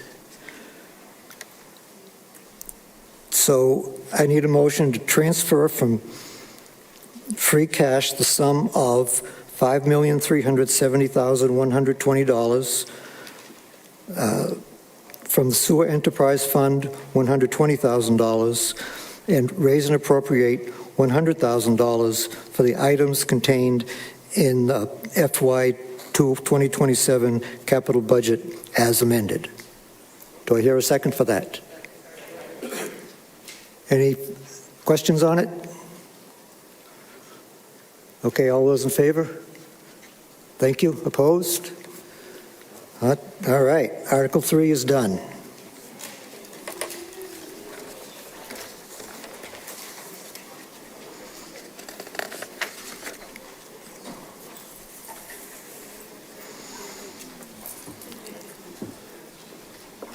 Okay, Article 4, to see if the town will vote to authorize revolving funds for certain town departments under the Town of Burlington General Bylaws. And it is as written in the warrant.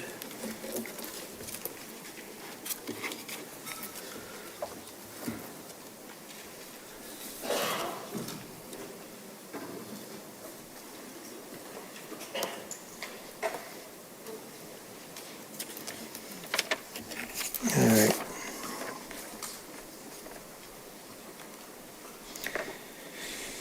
This was approved 1300 by Ways and Means and 600 by Capital Budget. Mr. Denizio, would you be so kind as to explain revolving accounts to us?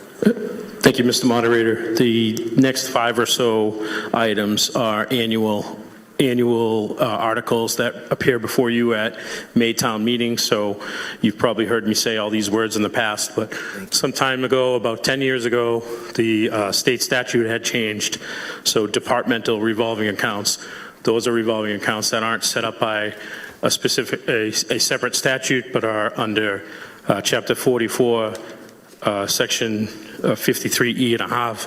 that's made those a requirement for those articles to be set up in a bylaw, which they have for us, and then the spending expenditure limit in those to be authorized each year. So once a year, we have to come back, set the expenditure limits for each of those, and you can see them in front of you. Nothing has changed since last year in those amounts. Important to point out that this isn't appropriating any money. This doesn't add to the budget. This just sets the expenditure limits in those articles, so any of the revenues that are received can be spent up to that limit. Thank you, Mr. Denizio. Questions on this? Yes, Ms. O'Brien.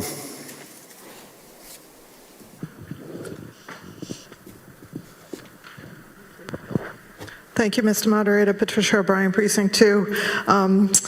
I'd love if Town Administrator Denizio might be able to just remind me of column F.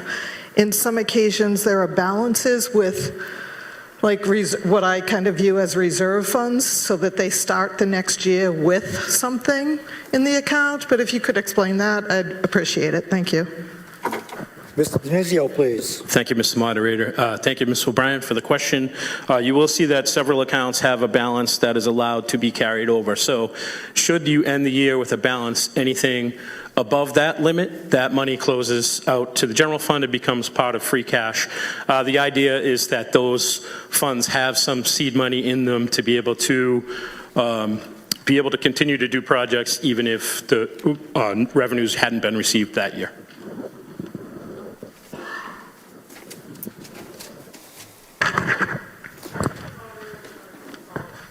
Go ahead, Ms. O'Brien. Thank you. And just what are they, like why? Like why do some have them and some don't? Mr. Denizio. Thank you. So the point of a revolving fund is to have so that certain revenues can be segregated and used for certain costs. So an example for one might be the sealer of weights and measures. We don't take in the same amount of revenue every year for that. It fluctuates because certain measures have to be done every other year. So having that balance in there helps be able to, for that program to support itself, but that the revenues and expenses don't have to match up perfectly. Anything additional? All right, let's vote on it. All those in favor? Thank you. Opposed? The motion passes. Okay, Article 5, acceptance of Chapter 90 funds, and it is as printed in the warrant. So, Mr. Denizio, can you tell us if we want to take money in? Sure. Thank you, Mr. Moderator. You can see that the amount is larger than it usually is. This is the same. This is the second year of a 5-year commitment by the administration to increase Chapter 90 funds. For those that don't know, Chapter 90 funds are used here to perform our paving program. They're coupled with an article that's coming up every other year where we borrow some money to pave our roads, sidewalks, and municipal parking lots. Just for an idea of that, we have over 100 miles of roads, over 50 miles of sidewalks, and around 50 municipal lots that we need to pave. In the backup for the paving article, which is Article 9, has a list of the streets that are next for the next few years in that program. This money each year is added to the bond money, and that's how we cover our paving program. Anyone want to object to accepting money? All right, all those in favor? Thank you. Opposed? Article 6 passes.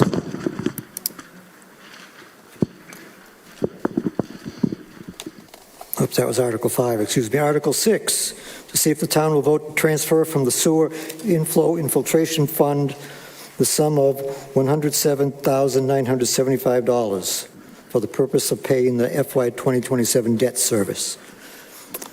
Mr. Denizio, please. Thank you, Mr. Moderator. The town collects revenues that are segregated for inflow and infiltration spending when people connect to our sewer system. And one of the programs that the town participates in is through the state, a 75% grant, 25% loan program to perform I&I work. The monies that we collected that are segregated into our I&I fund are then used or encumbered to pay off those loans. They're 10-year loans at 0% interest. We currently have a few of them that we're in repayment on, and this authorizes us to be able to use those funds to pay down that debt service. Thank you, Mr. Denizio. Questions? Seeing none, all those in favor? Thank you. Opposed? Passes. Article 7, Sewer Enterprise Fund. It's moved and seconded by the Ways and Means Committee to see if the town will vote to authorize the sum of $6,705,000 to upgrade the FY 2027 Sewer Services Enterprise. And the rest is as printed in the warrant. Mr. Denizio. Thank you, Mr. Moderator. Another one of the annual funds where we authorize the Sewer Enterprise Fund. You may have noticed that in the warrant and in the backup is two different amounts. The memo in the backup includes the $120,000 that we appropriated in Article 3 to give you the total spending that we expect in the Sewer Enterprise Fund. The warrant itself just has the amount that we expect to use to pay for the maintenance and MWRA assessment for our sewer. So what we call this is an enterprise light. It's not fully self-supporting. It doesn't pay for personnel. It doesn't pay for debt service. It really only covers the MWRA assessment for our sewer and then some small maintenance costs and one capital project that you saw earlier for $120,000. So I just wanted to point out why you may have seen the memo has a different amount than what was in the warrant. Thank you, Mr. Denizio. Questions? Seeing none, all those in favor? Thank you. Opposed? Article 7 passes. Article 8.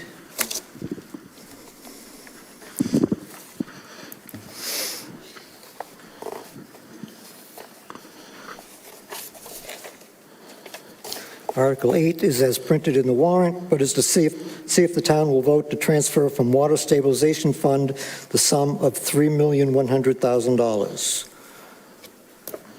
Mr. Denizio.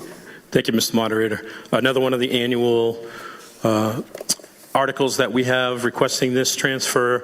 So I think this is the 8th time we've done this. When the plan to connect to the MWRA was put into motion, there was a phased-in rate increase that was done over time to avoid spikes as we spent the money for the project. This will, good news, hopefully be the last.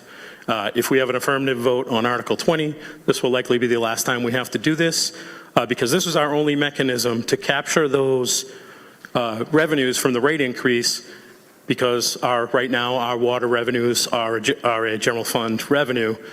This is our only mechanism to capture those, segregate those funds, and then use them as we start to incur those costs.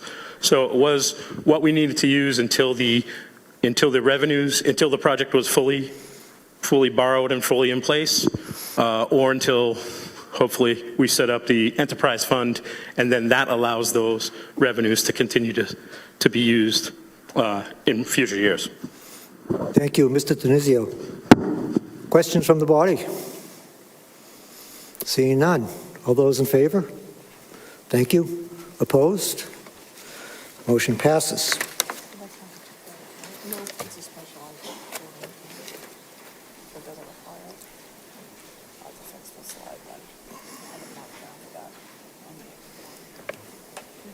Two-thirds?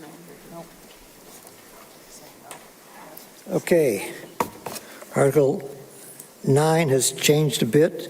It's been moved and seconded by the Ways and Means Committee to see if the town will appropriate $3,750,000 to fund costs associated with paving for roads, parking lots, and sidewalks, and for the placement of all other costs incidental and related thereto. which amount shall be expended at the direction of the town administrator, and that to meet this appropriation, the treasurer, with the approval of the select board, is authorized to borrow said amount under the pursuant to General Law, Chapter 44, Paragraph 71, 1, or any other enabling authority, and to issue bonds or notes of the town thereafter. Okay. Mr. Lawler. Thank you, Mr. Moderator. Article 9 is a borrowing authorization for our road, sidewalk, and parking lot pavement program that we have every other year at $3.75 million. Thank you, Mr. Lawler. Ways and Means supported this 1300. The Select Board supported it 500, and Capital Budget supported it 600. So as this is a borrowing item, it requires a 2/3. Mr. Pearson, you have a question?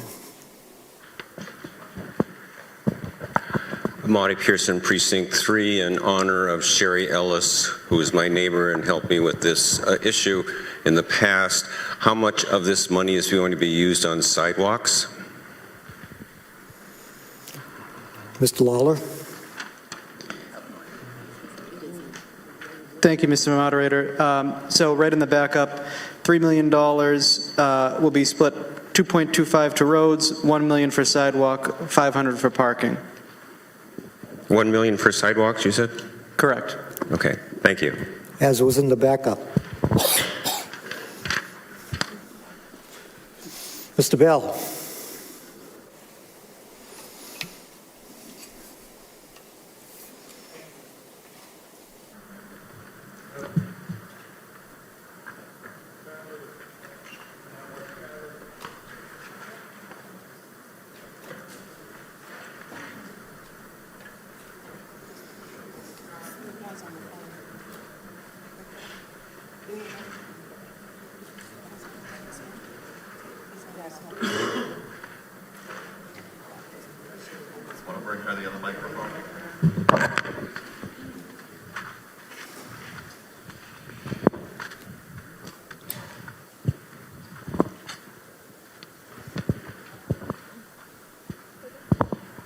Thank you. No? Yeah, here we go. Thank you, Mr. Moderator. Roger Bell, Precinct 6. Does any of this get impacted through the Chapter 90 money we accept? Mr. Lawler, please. Thank you, Mr. Moderator. So that supplements our road, sidewalk, and parking lot pavement. So this is in addition to that. All right, so in actuality, we're going to spend approximately $5 million with the Chapter 90 included with this, is what you're saying? Yeah, so this is every... Mr. Lawler, go ahead. Sorry, thank you, Mr. Moderator. We receive Chapter 90 funds on an annual basis, and we receive parking, we ask for town meetings approval of this every other year. So it's not quite exactly that much per year. So that's how the funding works from the two components. The borrowing authorization every other year, Chapter 90, about $1.4 million every year. Thank you.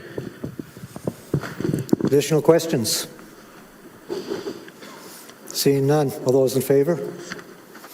Thank you. Opposed? Motion passes. Oops, it's 2/3, excuse me. Let's do that again so I can make sure. All those in favor? Thank you. Opposed? It's unanimous, so that's a little more than 2/3. We're good.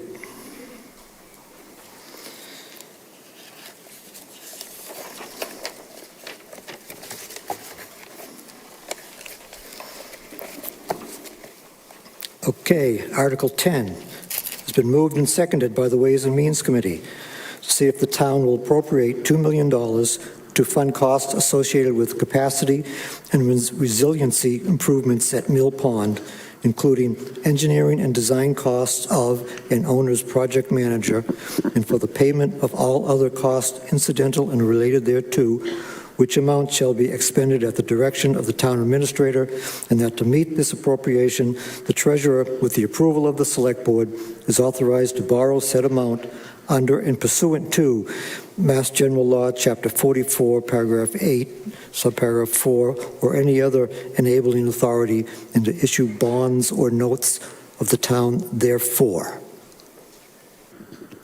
Okay. Mr. Lawler?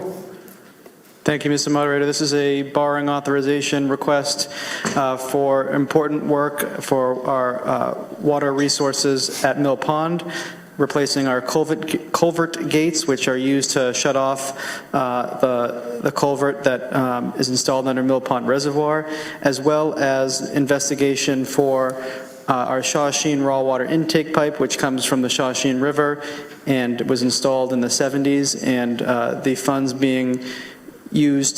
will be used to investigate the infrastructure, understand any potential damages, and then we have a placeholder for future years for potential replacement if needed along the stretch of the pipe. Thank you, Mr. Lawler. Ways and Means supported this 13-0-0. Select Board voted 5-0-0, and Capital Budget voted 6-0-0 in favor. Questions from the body? Mr. Riggs.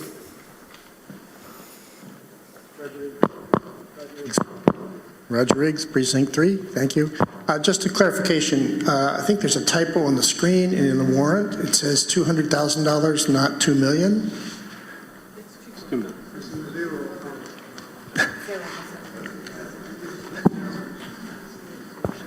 And I wasn't listening closely when I read it, but I think you said $2 million. But as written, it's not correct. $2 million. Thank you. Okay, fortunately, it was $2 million in your article. All right, so we're good on that. Questions? Mr. Pearson. Monty Pearson, Precinct 3. I'd like to know why this bond issue, well, I'd like to know if this bond issue is going to be paid back from water assessments for people who use large amounts of water. Or is this going to be taken out of, are all the rest of us subsidizing people who water their lawns? Mr. Lawler. Thank you, Mr. Moderator, and thank you, Mr. Pearson. So the way that the water revenue works right now is it's a tiered system. So higher users pay a higher rate over time. So that's how the revenue comes into the water system. That's how the rate system is built right now. We are talking later about a water enterprise fund that doesn't really change that, but the higher users and commercial users, generally speaking, pay a higher rate for the more water that they use. Hello? Yeah. Right, but what I want to know is that it seems to me that everyone is being taxed the same amount for this particular upgrade, and it is benefiting to a much greater extent those people who are watering their lawns. What percentage of our water costs or water usage from the Mill River is being used to water lawns? Mr. Lawler, any? Thank you, Mr. Moderator. So I think that's a hard question to answer right now. We might be able to tell you how much of our water use is related to irrigation. I'm not sure if we have that off the top of our head right now, but what I will say is that's what's so valuable about the enterprise fund that we have later on, is because we can contain all of those revenues and contain all those costs in an enterprise fund and then assess based on usage. So further down the road, as we bring that enterprise fund online, every cost will be user-based rather than tax-based. So if something like this comes up, well, so the thing is that when we start this enterprise fund, if we're starting it now, can't we pay off this $2 million through the water enterprise fund? How about if we talk about that when we get to the water enterprise fund? Well, I oppose this article if we're going to use it out of free cash, or if we're going to pay it back out of free cash, and I'm in favor of it if we're going to have people who use water paying for it. We are borrowing the money. What? We are borrowing the money. But we also have to pay it back. That's a very good point. And we have to pay it back, and I want to know whether or not we're paying it back out of our property taxes, or whether we're paying it back out of fees that people who use water pay. Mr. Lawler. Thank you, Mr. Moderator. Right now, we don't have an enterprise fund for the water system. We will. That takes time to set up. So eventually, I think the goal is to move the debt service that is related to water and sewer fully into the water and sewer enterprise fund. We cannot accomplish that immediately based on steps that need to take to close out individual funds related to sewer, get approval from the Department of Revenue, work with our local rep to do that. But what I will say, it is the goal in the short to medium term future to transition the debt service costs related to the water system to that fund. So will it happen right now, or will it happen in the first year of debt service, which will probably be paying in 2028? Maybe not. We may be able to accomplish it that fast. That's our goal, is to transition that debt service to that enterprise fund. We don't have it set up right now. We are hopefully going to have it set up later on in the meeting, and then take probably a year or two to actually transition those costs to take the required steps. So we are headed in, I think, the direction that you're looking. That's great. All right. Anything further on this? Mr. Murphy? And then we'll get to Mr. Riggs. Thank you, Mr. Moderator. Chris Murphy, Precinct 5. I just got a quick question. So these things were installed in the 1970s, according to the backup. And, like, why now? This sounds like, why did we wait so long to do something that's a $2 million project? And is somebody suddenly nervous that these things are going to fail? And, you know, the reservoir draining sounds like a fairly bad thing. You know what I mean? I just would like a little more background on how imminent might this be, or how bad could it get, you know? So, Mr. Lawler, please, go ahead. As far as the imminent nature of it, last year's town meeting approved the design of these, so it has been on the radar of the water department. It has been designed, and now this is funds for construction. Mr. Murphy, a follow-up? Are you good? Well, yeah, I guess, so even last year, same question this year, right? 1970s was a long time ago. I'm just wondering if you guys have been monitoring this for like 10 years and you're, you know, panicked that it's about to explode, or, you know, whatever. Go ahead, Tom. Thank you. Most civil projects, pipe works, have a useful design life of 50 years. So we're in that end of its design life. And yes, I think we should be worried. These things are been on the ground since like 1973. No one knows if they're exercised. You know, typical gate, you need to exercise it because it's all mechanical. It's all either cast iron or ductile iron. It's going to fail eventually. It's going to get rusty. It's going to get stuck. So the treatment manager has been on this for a long time. And we had on our capital plan, if you looked at the DPW capital plan, it's in the out years and it marches forward. Both all the gates, there's 3 gates, and the big gates, I think we have 2 42s and 124, so they're, you know, 3.5 feet in diameter. So it's something that has to get done. The surface level of the mill pond is 50 feet above the invert of that pipe. And if there's a breach in that pipe, you know, the people downstream are going to be having a bad day if we can't shut it down. So something we've been looking at, it's in design right now. It's going to be like $1.25 million to get that done. The second phase of it is the investigation of the raw water line. That's been in the ground since the early 70s. We're going to use some non-destructive testing. So we have, again, this has been on our capital plan for a long time.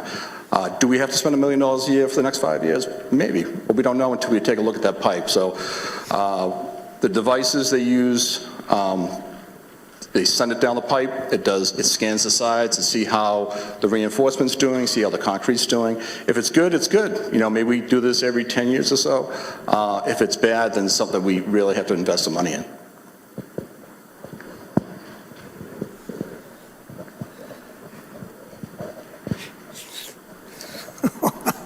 Sarah, go ahead. It was Lusky, correct? Sarah Walensky, Precinct 5. Thank you, Mr. Moderator. I had an additional question about that raw water intake from Shawsheen. I have kayaked by the point right near Shawsheen Tech where the water goes in. It's very mysterious. I wonder about that pipe. It runs under a lot of private land, and I watched the video of how the pipe diver works. It looks like you have to punch 2 access points to send the thing in and then to grab it at the other end. I wondered, I mean, I noticed there's police in the budget. Is this going to be some sort of protected site where this insertion and extraction points will happen, and will that be, it sounds really interesting. I'd love to hear more about it. Maybe that's off topic. Go ahead. Thank you. Yeah, the pipe's going to have to be cut. So you cut the pipe, and it's not just front and back. The pipe's 4 miles long, and there are valves along the way. It goes across both private property in the road through the NSTAR easement. So yeah, we're going to need police details because every time we open a hole, we have to make sure the public is protected. So it is a pretty big undertaking. That's why it's $750,000 is to evaluate the pipe. Mr. Bell. Thank you, Mr. Moderator. Roger Bell, Precinct 6. Will any of this impact the use of Mill Pond? Will it have to come offline? And if so, is that easily brought in through the MWRA to supplement what we need? Go ahead, Tom. It definitely will impact the operation of Mill Pond for whatever the schedule is to do the scan on the pipe. I think when everything is set up, sending the device down the pipe is pretty quick. But it's just getting staged and cutting the pipe and making sure that you can get all the access points to put this device in. So does that mean we're going to need to supplement through the MWRA for our town needs during this period of time?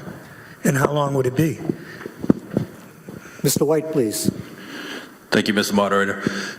So the raw, when we're inspecting the raw water line, we're actually kind of restricted throughout the summer for filling the reservoir as it is. So starting May 1st, there's environmental concerns, there's fish spawning, so DEP has a restriction on us pulling water from the Shawsheen. So basically, throughout the whole summer, we're not really allowed to pump from the Shawsheen as it is. We rely on the excess capacity. It's 500 million gallons or so in the reservoir, and hopefully sometime in the fall, it's our permit's flow-based, so as soon as the river hits a certain volumetric flow rate, we can start pumping. So we can certainly time that work. Most likely that will take place during the summer construction season when we can't pump anyways. So the impact, although we won't be able to fill, we likely wouldn't be able to fill. I don't think that's going to impact producing water for us. What happens with the pipe further on down the years, we'll have to plan out, and because if there is structural defects, it's going to be a much more lengthy process to repair it, and we're going to have to coordinate, around. Most likely, again, it's going to take place in the summer, so it's probably not going to be impacted, but we'll have to be a little more cautious of the schedule of when it's being worked on. As far as the culvert gates go, I believe that's completely separate from, the gates are not in Mill Pond, they're on either side of the dam itself, so that work should be able to take place as it relates to drainage versus water. So short answer is, while it's directly related to Mill Pond, I don't think operationally it's going to impact the production. Thank you.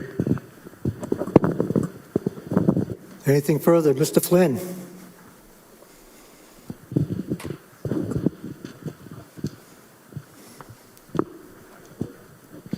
Hi, TJ Flynn, Precinct 2. Just looking for more information on Mill Pond versus the MWRA. Mr. Flynn, that's not on our agenda. I'm sorry. I'm just trying to understand if I want to vote to spend $5 million on Mill Pond when we're, plus whatever in the future, when we haven't even completed the MWRA intake project yet. Who wants to take it? Mr. White, go ahead. Thank you, Mr. Moderator. I think I mentioned maybe one of the previous nights that we had to go through a very extensive permitting process with the state to connect to MWRA. As part of the requirements on that permit, we're supposed to use Mill Pond. The state does not look favorably on interbasin transfers, so when you bring in water from another basin, they shy away from doing that as much as possible, which is what we believe that condition is. So for the time being, we have to operate and maintain Mill Pond unless we want to try to go to the state for, re-permitting. Additionally, if you'll recall, when the whole MWRA, or you may recall, when the MWRA decision was made, I believe it was around 2016, I think there was a subcommittee to determine where the future water supply would come from. Stan Tech did a future water supply study, and the decision to connect to MWRA, the decision was to keep Mill Pond and have MWRA as joint water supplies. So if we were to go and close, try to consider decommissioning Mill Pond, I think we would need to really have a consultant evaluate. I don't feel comfortable with just one sole large pipe, that if something happens to that, not having a backup source. And that initial study, I believe, pointed to that as the case as well. Okay, anything additional? All right, all those in favor? Thank you. All those opposed? Looks unanimous, which is good. It's a 2/3 vote. It passes.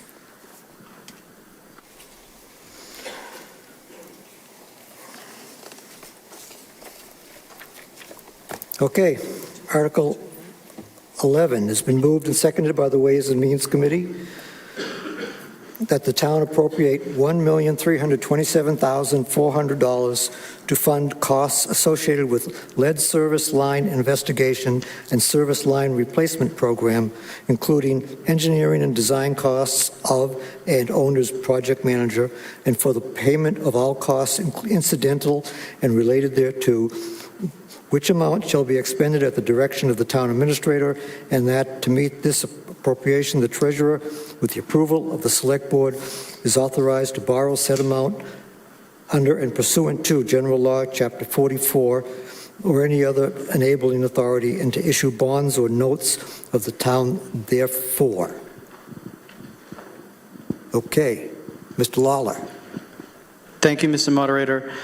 This is a borrowing authorization to leverage the MWRA Local Water Assistance Program, which is a 0% interest loan program, to be compliant with the EPA's mandatory dig and verify program to investigate any potential lead service line. We have never found lead services in Burlington, but as all communities who operate a water distribution system, we are required to investigate a certain amount per year and report those to the EPA, and this would provide funding to do so, or to begin that work using the 0% loan program. Thank you, Mr. Lawler. Questions, Ms. Simonds? And we'll get to Mr. Webb.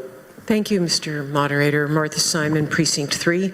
I have two questions. One is the words you just read didn't match the article that we're looking at. Which is why I read them.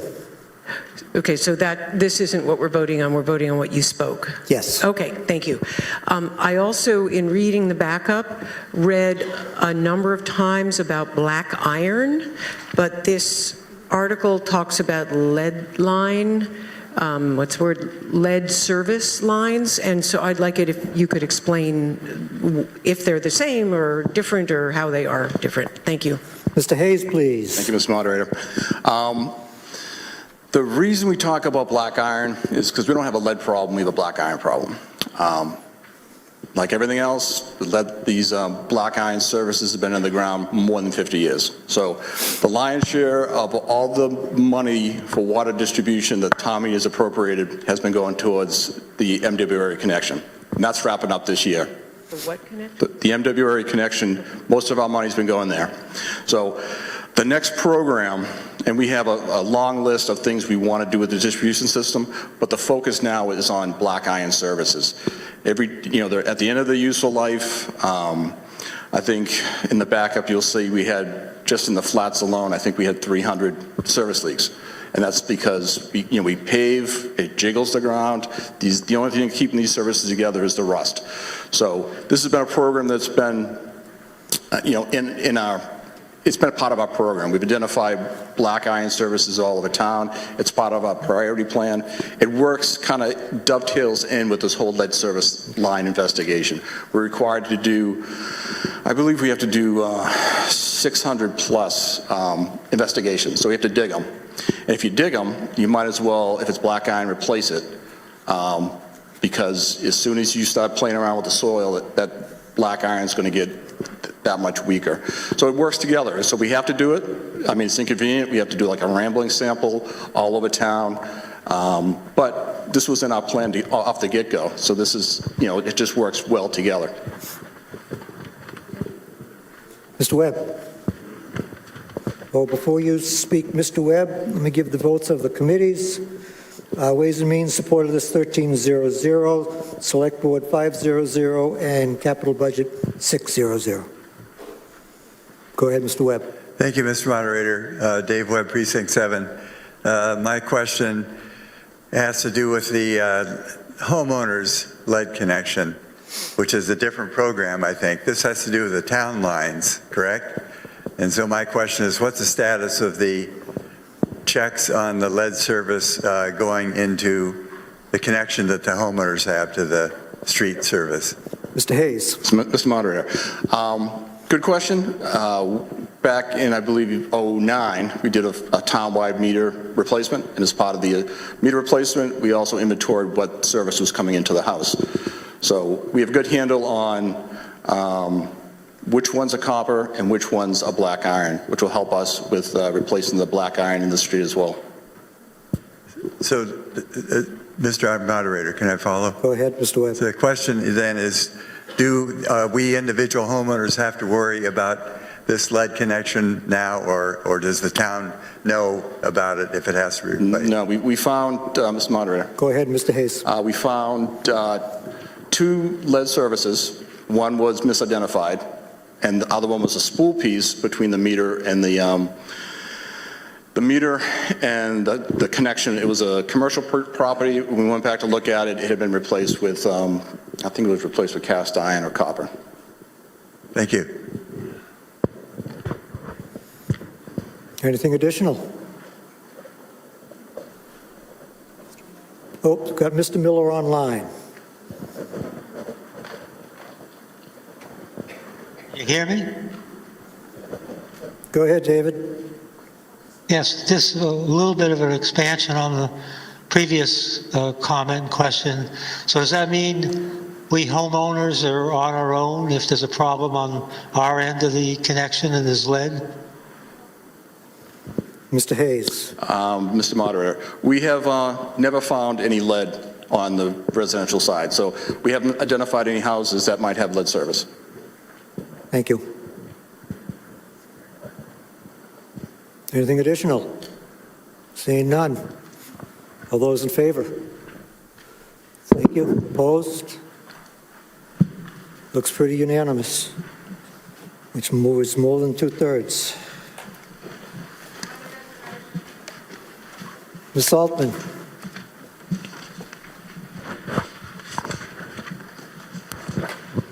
May we please have, excuse me, thank you, Mr. Moderator, Myrna Saltman, Precinct 2. May we please have 10 minutes? Nope. Really, people? Nope. Break? 5. 5 is even better, seriously. Okay. We've got a lot of business they get to do. We'll give you 5 minutes, and in 5 minutes I'm starting the meeting again, whether you're sitting down or not.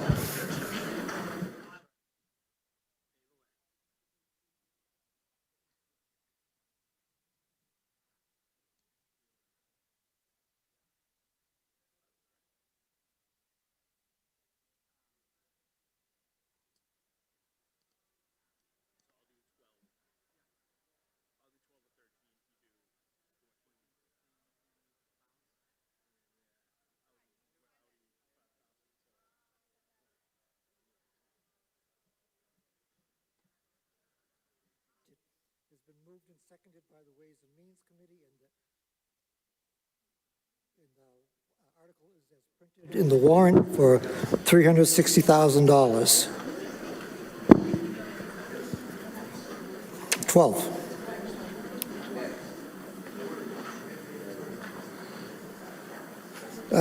Ways and Means supported this 1500. And what?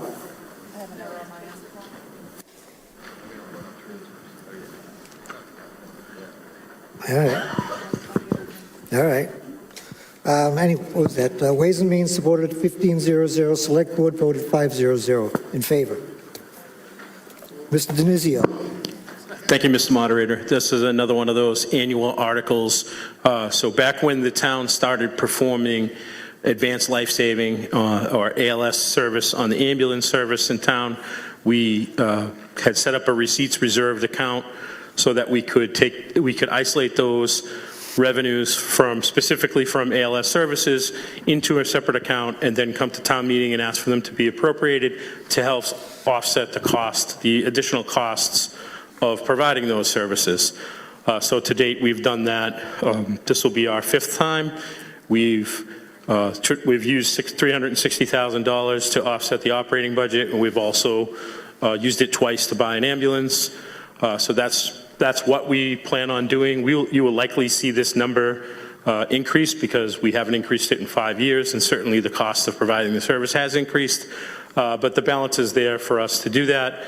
And potentially you may see a request from us to fund additional fire service personnel out of that too. So what this is the same $360,000 we've used to offset the operating budget for this will be for 5 years. We started providing ALS services, or we started collecting revenues from it in in 2020, in March of 2020. So we've got quite a bit of history there. We know what the revenue pattern has been, and we know about what the costs have been and what we anticipate the cost being in the future. But again, 360 for this year. It's already been factored into the operating budget for the fire department budget that was passed in Article 2, already incorporates or nets out this $360,000. Thank you.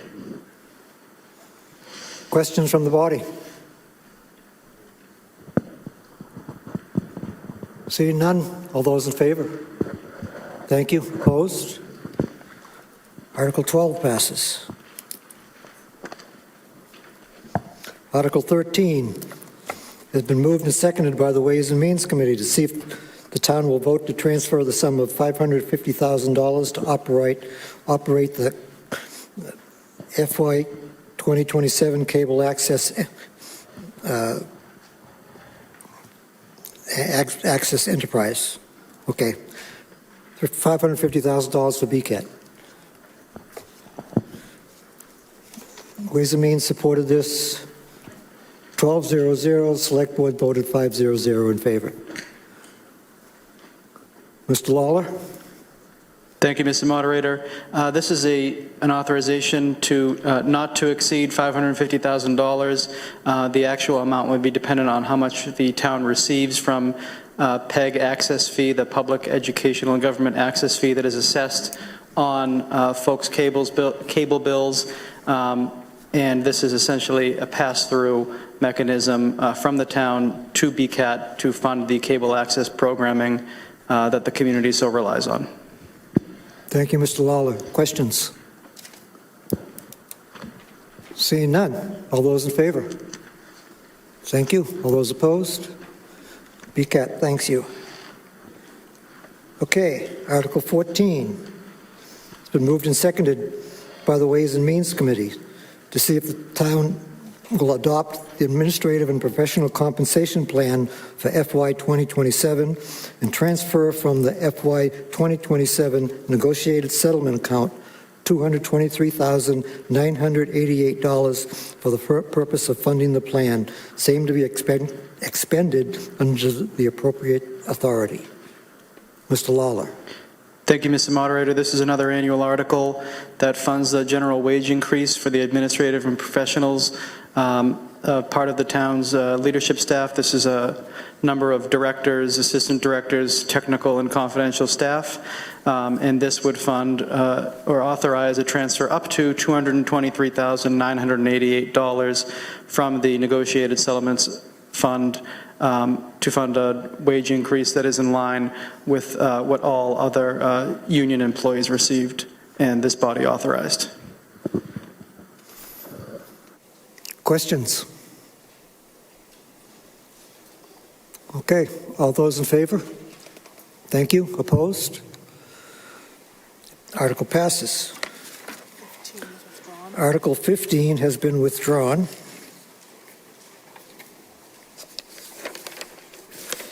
Article 16.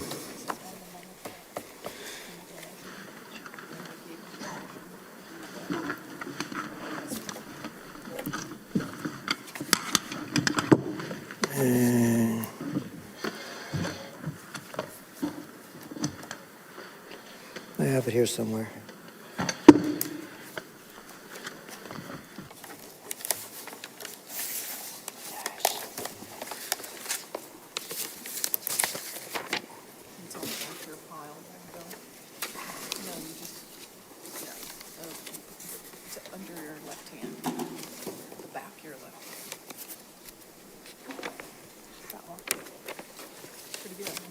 I'm impressed. Okay, I've finished shuffling papers. It's been moved and seconded by the Ways and Means Committee to accept from the trustees under the will of Marshall Simonds an amount of $78,132.71 for the improvement of Simonds Park, same to be expended under the direction of the Recreation Commissioners. Mr. Egan, please. Thank you, Mr. Moderator. This is an annual article where the Simonds Trust disperses a set amount each year for projects and programs at the park. This year, the projects will include bathroom renovation inside the Visco building to make it accessible, programming funds for entertainers in the amount of $12,000, special events in the amount of $10,000, programming scholarships in the amount of $7,500, and then installation of amenities at the Treehouse. That was a co-project of the Gillingham family and the Simonds Trust a few years ago. Thank you, Mr. Egan. Questions? Yes, go ahead, Bob. Mr. Young. Thank you, Mr. Moderator. Bob Young, Precinct 3.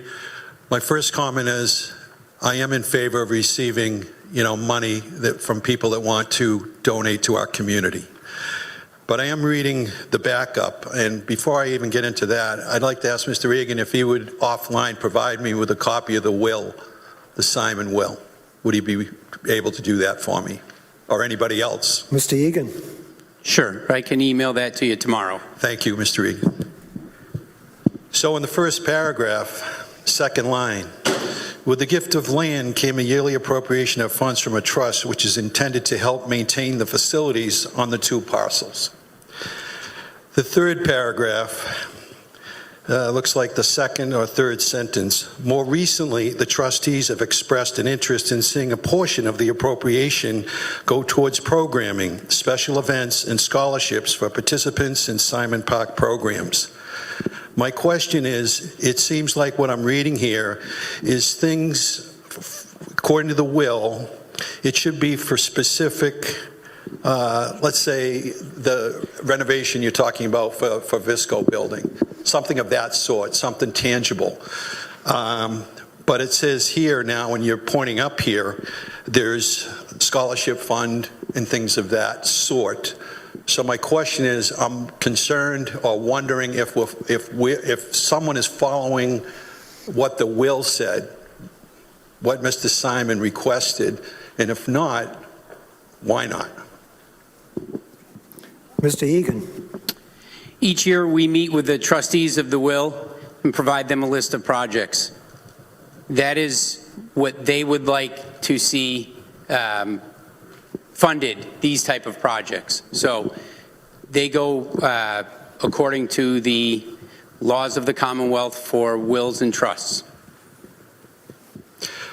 Okay, I'm not going to belabor it tonight, but I think it deserves discussion. It says right here in what you provided, help maintain the facilities on the 2 parcels. It doesn't say the things, just because they're on a committee, they may not be following the laws of Massachusetts. So I'm not an attorney, I don't have the will, I think but the I'm question concerned. was answered, please. Thank you, Mr. Moderator. Any further questions on this? Mr. Glantz.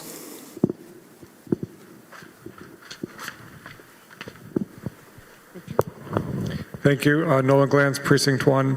The item that we discussed the other night about the design for renovating that whole area, does that include the Visco building? And would that bathroom renovation become moot from that project, depending on the scope of that project? Or was that just for the exterior areas and not including the Visco? Mr. Moderator. Go ahead.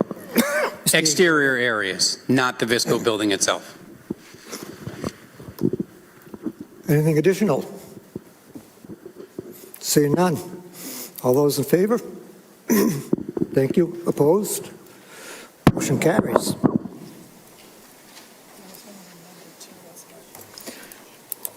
Article 17, 4th of July celebration.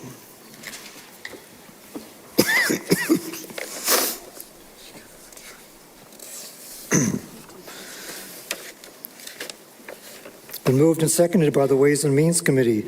See if the town will transfer from free cash the sum of $34,000 or any other sum to pay for expenses associated with the annual 4th of July celebration.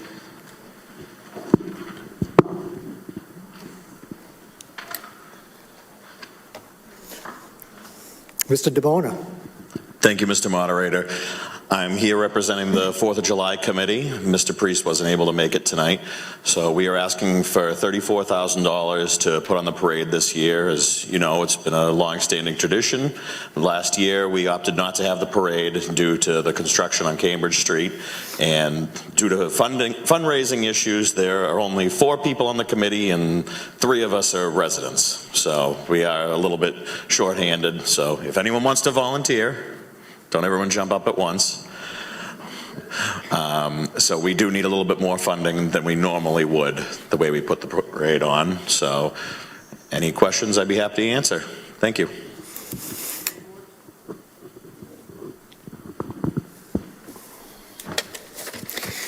There you go. Keep me on my toes here. 4th of July celebration. Ways and Means supported it 10-02. Select Board voted 3-02.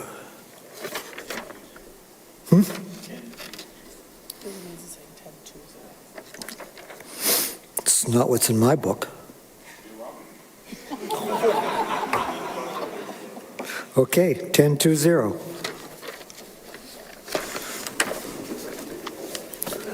Okay. Questions on this, Mr. Webb?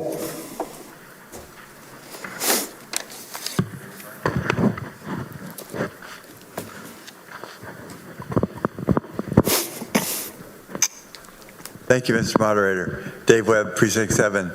I guess my favorite fireworks are not going to appear. In previous years, I think we got funding from Herb Chambers. Has that disappeared? Mr. DeBona, go ahead. The Herb Chambers funding was in regards to the fireworks component. So there's no fireworks component to any of this funding. This is just putting on the parade itself. Herb Chambers, as far as I know, is not, we've not received any funding towards fireworks. Anything additional? Okay, all those in favor? Thank you. Opposed? Article passes.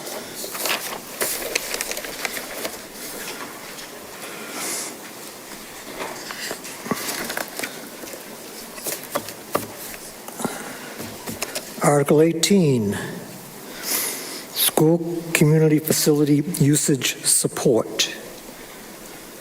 It's been moved and seconded by the Ways and Means Committee to see if the town will transfer from free cash the sum of $74,783 or any other sum to be expended under the direction of the Burlington School Committee for the purpose of community custodial fees to fund events which are not school events in order to cover organizations like Burlington Scout organizations, PTO meetings, boosters, citations, youth basketball, youth wrestling, youth basketball, youth baseball association, Pop Warner, hockey, soccer, and skating associations, and other not-for-profit Burlington civic organizations.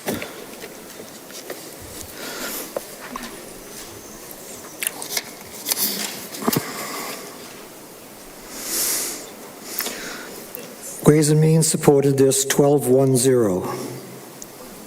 It's the only vote I have on it. Mr. Kuna, are there any questions on this? Ms. O'Brien?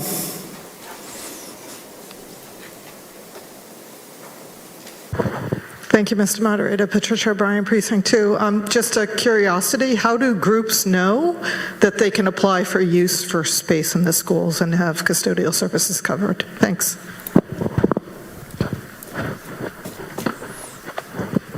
Mr. Kuna. Thank you.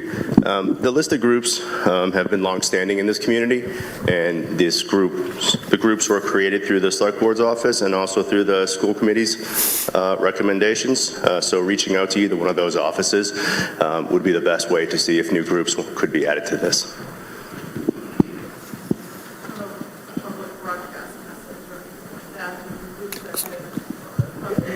Come on, Pat, you know the rules. We need a microphone.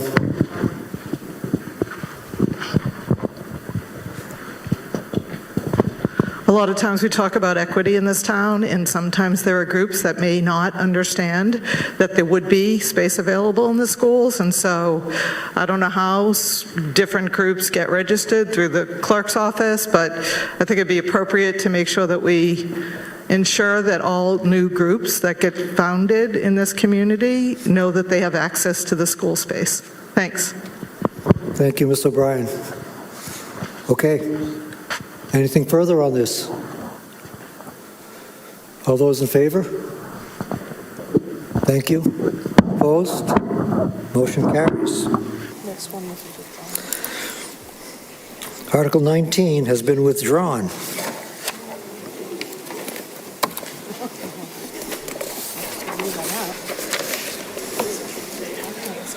Which brings us to Article 20. Been moved and seconded by the Ways and Means Committee to see if the town will accept the provisions of Chapter 44, Section 53F and a half of the Mass General Laws. And the rest is as printed in the warrant about establishing a water and sewer enterprise fund.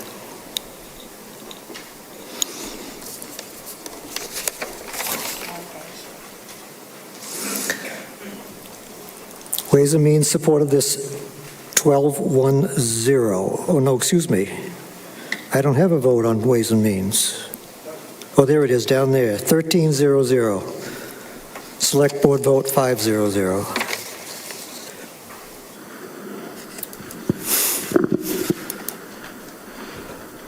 Mr. Lawler, are you going to speak on this? Yes, thank you, Mr. Moderator. This article would authorize the town to seek to establish a water and sewer enterprise fund as allowed by MGL, Chapter 44, Section 53F and a half. And we talked a little bit about this tonight. This really is an accounting mechanism allowing us to capture revenues and expenses related to service type activities. Things that we pay fees for, things that are service-based. Nothing would change so far as the appropriation method for the water and sewer budgets. This would simply create transparency, create greater flexibility when we're discussing our water and sewer expenses, as we talked about tonight. Enterprise funds are allowed to have appropriations for debt service. This does not set an appropriation, this article. This does not consider any rate planning. This just simply allows us to create that accounting mechanism in accordance with the law and Department of Revenue standards. Okay. Questions on this? Mr. Prue.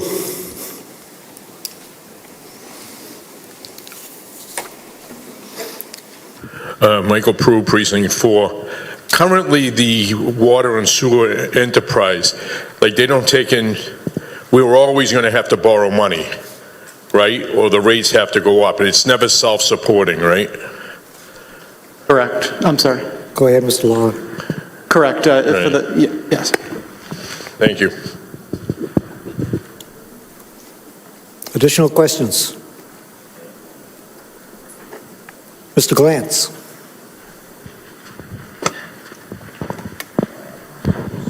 Thank you. Nolan Glantz, Precinct 1.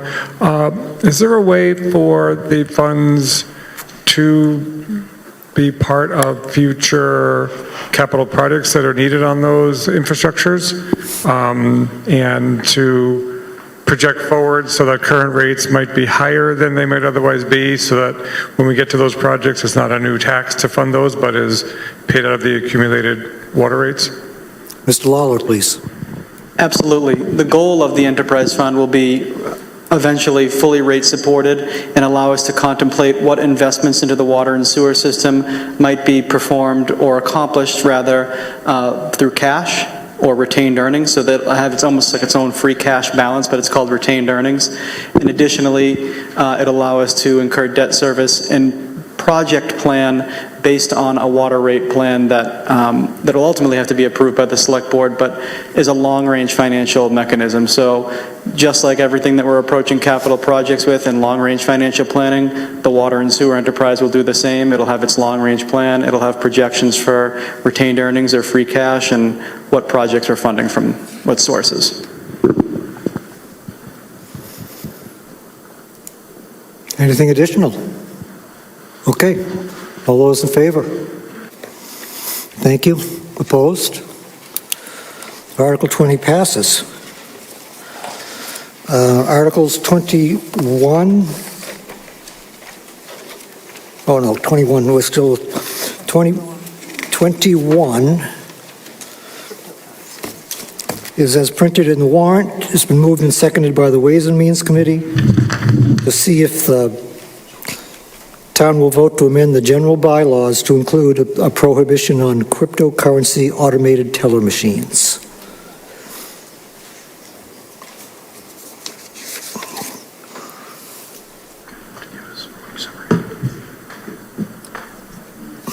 Chief Brown. Thank you, Mr. Moderator.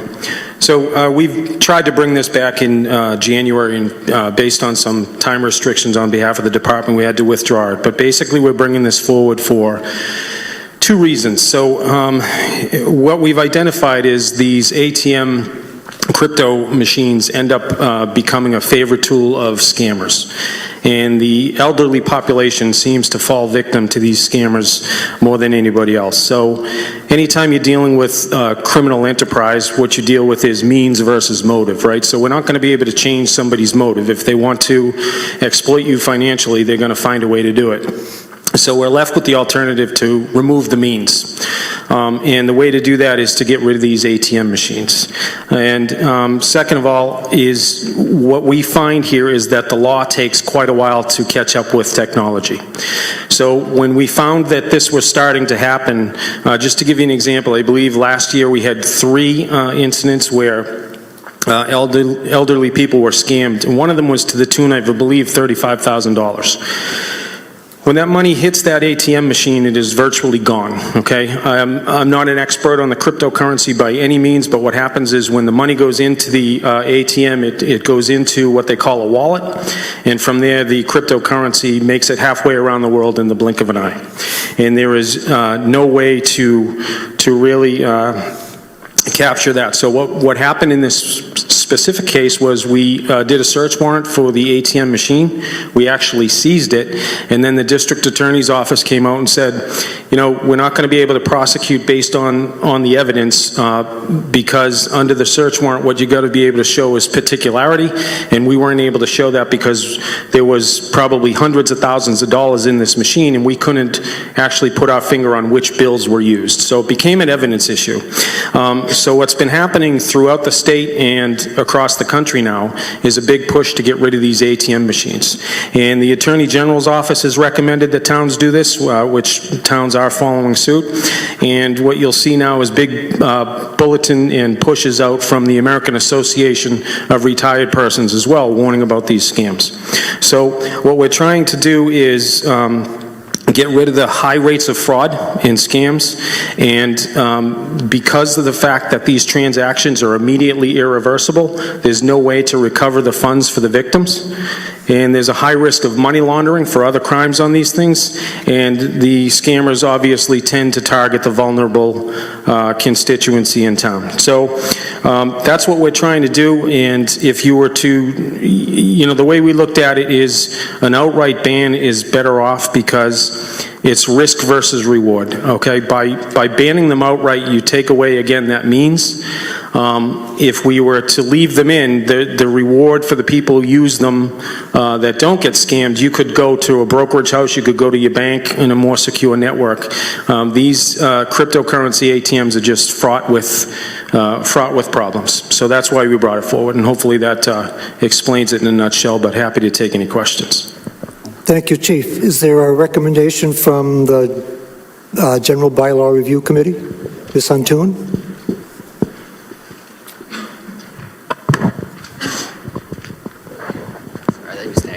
Sorry. Thank you, Mr. Moderator. Michelle Huntoon, co-chair of General Bylaw Review Committee. Due to a miscommunication, our committee did not take a vote on this. Thank you, Ms. Huntoon. Questions on this? Yes, Alex, go ahead.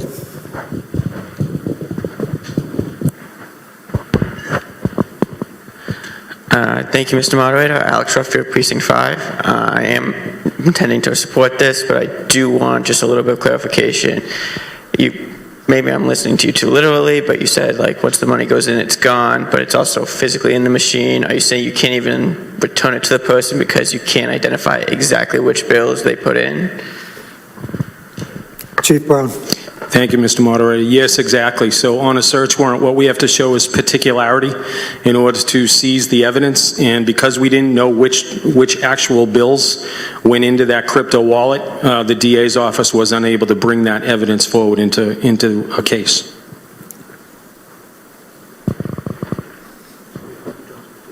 Anything additional? I don't see anything. Oh, the man behind Mr. Toppin.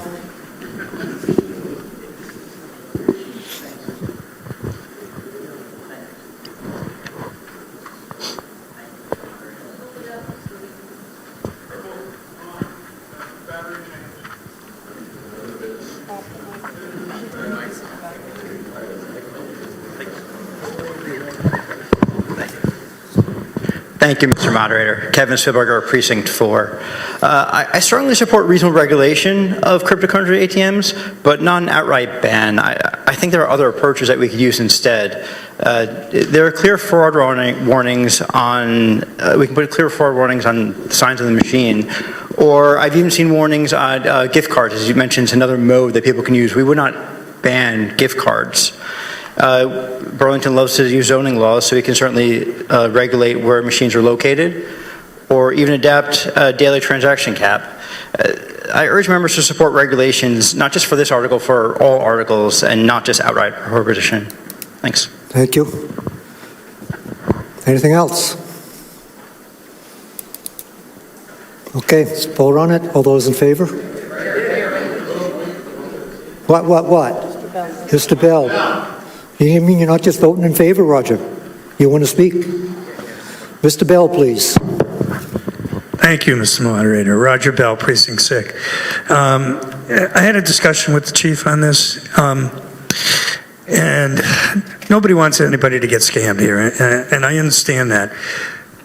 It feels like we're going down a little bit of a slippery slope in terms of what we're going to regulate and how that should be regulated, because, you know, you start talking about banning, and where do you go from here?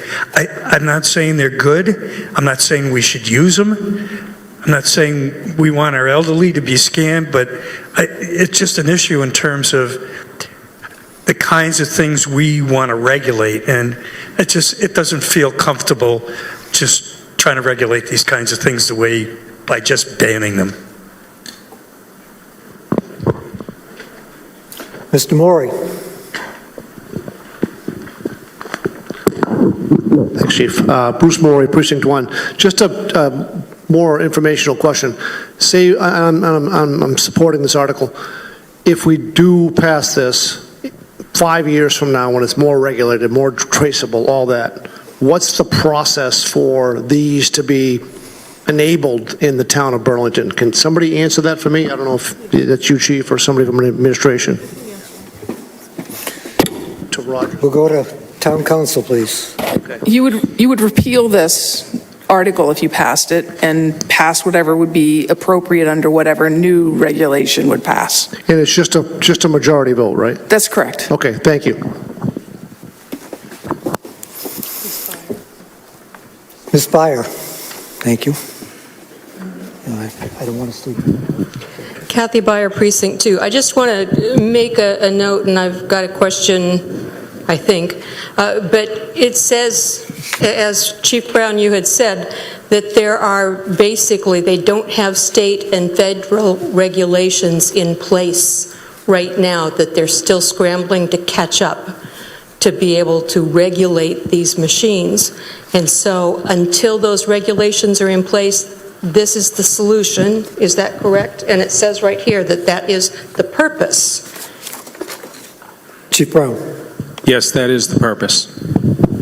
And just as a bit of information, Mr. Moderator, if I may, as we did the research on this, one of the reasons that regulations on these are so difficult is because the value of the cryptocurrency is it's tentative at best. It's very volatile day to day. So even if you were to try to make regulations that say, hey, you got to hold onto the money for, 2 days or 30 days or whatever it is, the value of the cryptocurrency is so fluid that regulations are really tough to get in. So we were left with this option, again, risk reward, to try to take it away from the ability for the scammers to come in and prey on these populations. Thank you, Chief. Ms. Asher. Thank you, Mr. Moderator. Kate Asher, Precinct 4. I work in counterfeiting and fraud online, and I'm an attorney, and I've gotten caught by scammers on the phone with this banking where they give, they give you a code and you give it on the phone, and it happens to the best of us. And in my case, it was with my bank. It was DCU a couple years ago, and the thing there is you get a sense something is wrong, but I had a place to go. I could go to my bank, and I can see here somebody might feel something is off. I don't know where they would go to try to work with the company of the cryptocurrency and all that. So I support this. Thank you, Ms. Asher. Anything additional? Okay, let's vote on this. All those in favor? Thank you. Opposed? The motion passes. Articles 22 and 23 have been withdrawn, which brings us to Article number 24.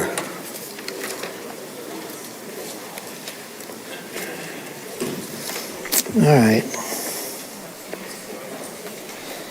Do you have the language for...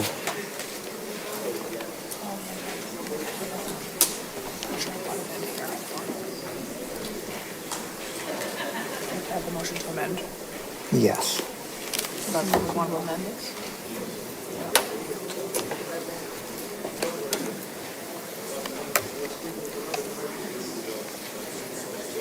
You want that up on the screen right now? Yes, please.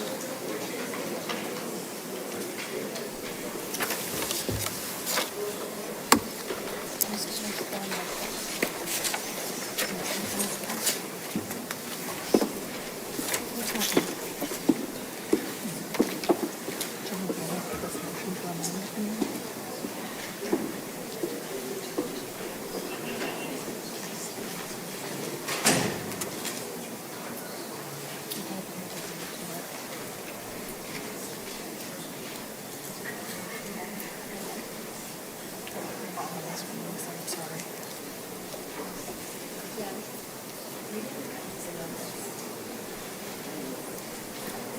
apologize. I didn't forward it to you guys. That came in. That came in to the moderator. I didn't. When did it send to the moderator? Whose amendment is this?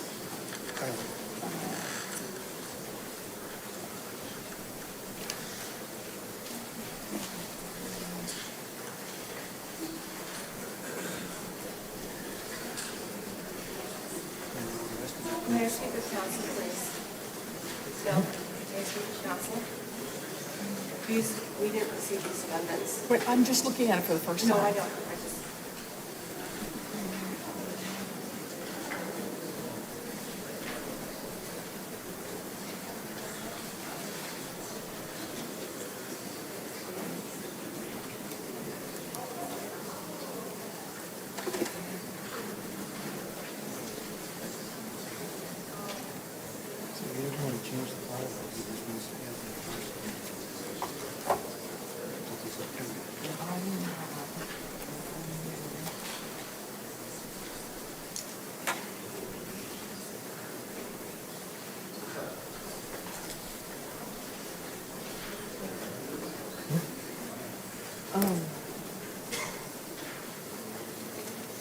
So he's basically amending the map and taking this out. Oh, that's fine. So, we don't have a planning board recommendation. No. So,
Okay. We are going to introduce this article as written and then allow the planning board to comment on it. And then we have an amendment by Mr. Eiler, which the proponent is all right with. But I'll let Mr. Eiler discuss that when we get to it. All right?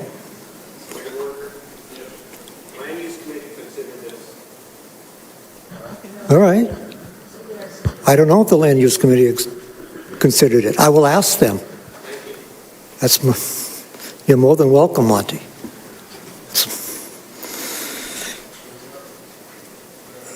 Okay. That having been said, has been moved and seconded by the Ways and Means Committee to see if the town will vote to amend the map of the Wireless Communications Overlay District. It is as printed in the warrant, and it has been, it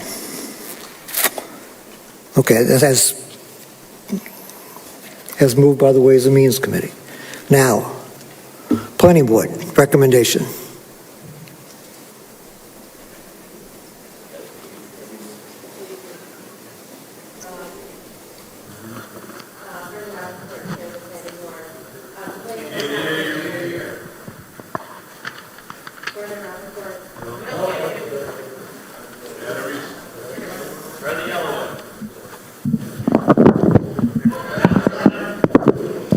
Brenda Rappaport, Chair of the Planning Board.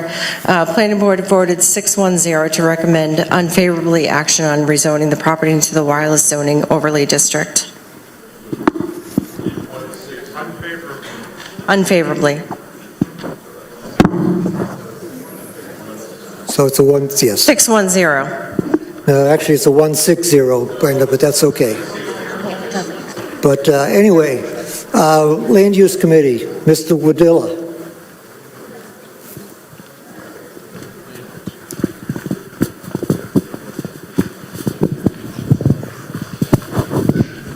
Thank you, Mr. Moderator. Dave Wadilla, Land Use Committee Chair. We voted 0 in favor, 8 against, 0 abstained. We did not view this favorably. Accepting this would break multiple requirements of the overlay district. However, we did think there needs to be an update to the overlay district requirements to address the emerging needs of wireless communications these days. Thanks. Okay. I now have an amendment in front of me. Mr. Eiler. Hand up, hold on. Point of order, yes. Oh. Everyone wants to get in. ZBRC, yes. Thank you, Mr. Moderator. Betsy Hughes, Chair of ZBRC. We voted 1 in favor, 5 against, 0 abstain. Thank you. Okay. Mr. Eiler, would you like to present your amendment? Thank you, Mr. Moderator. John Eiler, Precinct 6. So I'm going to speak about the amendment. I'll have something to say about the article when we get to that. At any rate, the article is written, describes modifying the map for including a parcel into the wireless district.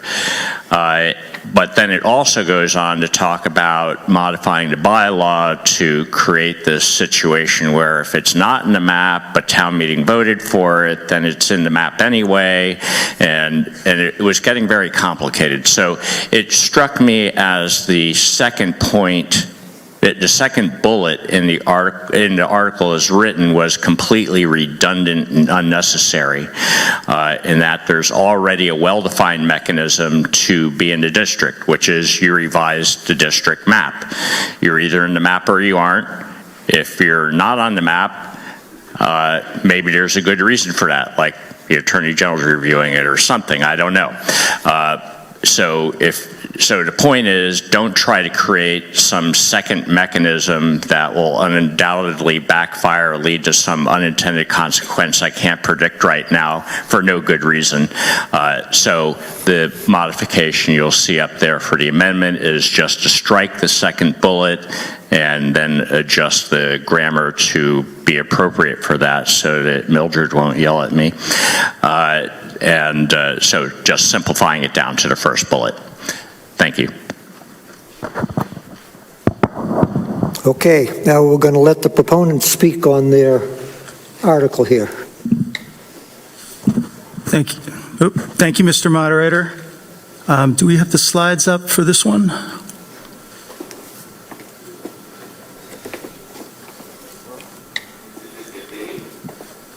It's on the screen here.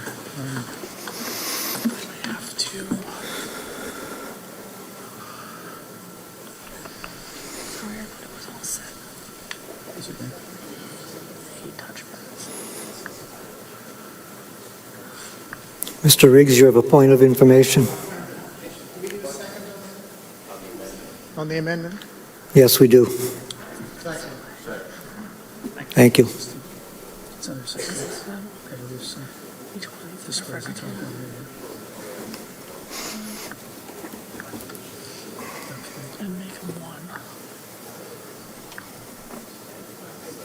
Let me let your computer up on the screen now. Yeah, so now you should go back to this and go like this, and you should be good to go. All right, perfect, thank you.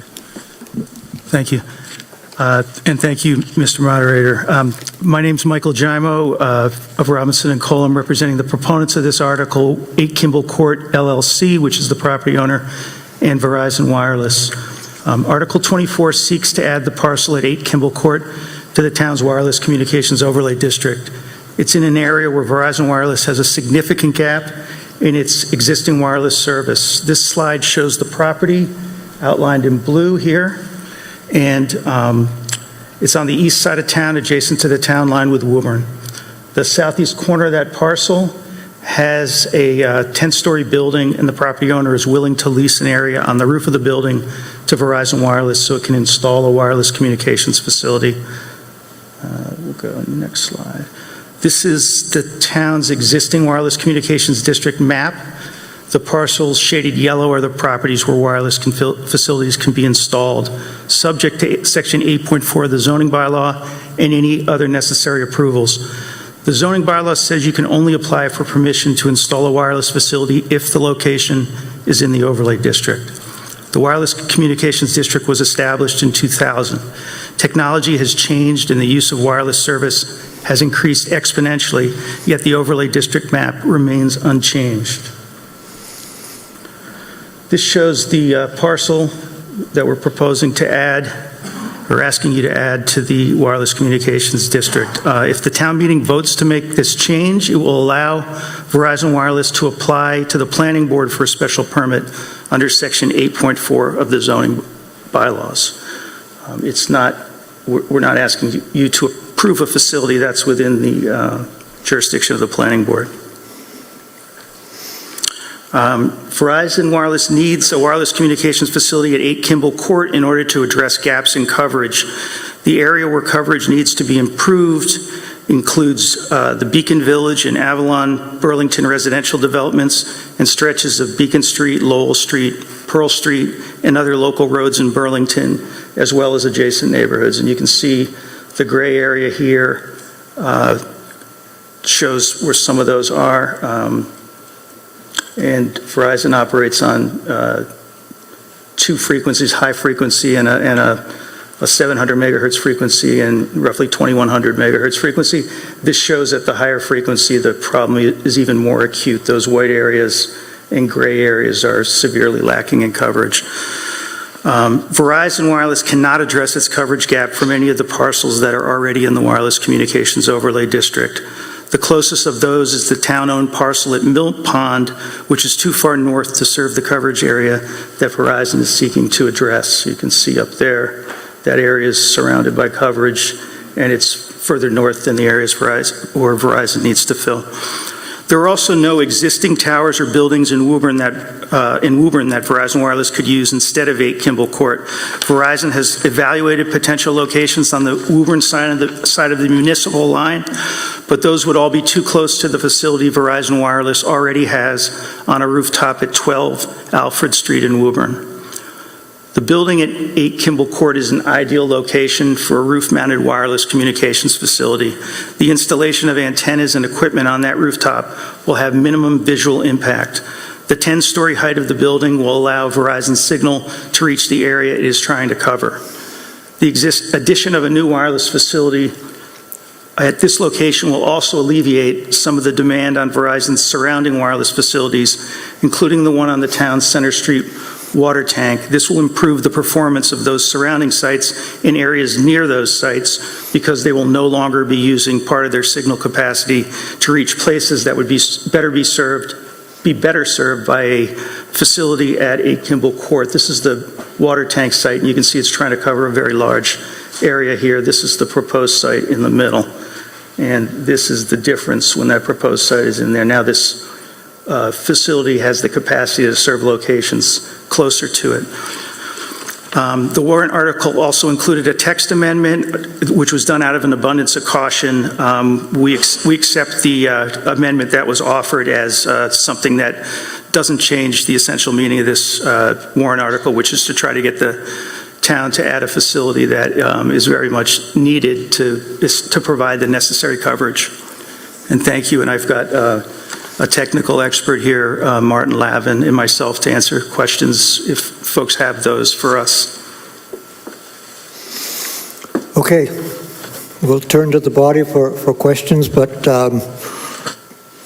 we have a resident here who's been waiting patiently to be able to speak on it, so I would hope no one will move the question until she's had an opportunity.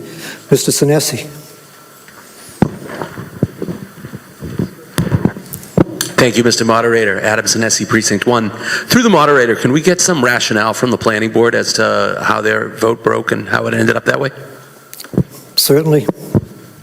Comments from the planning board?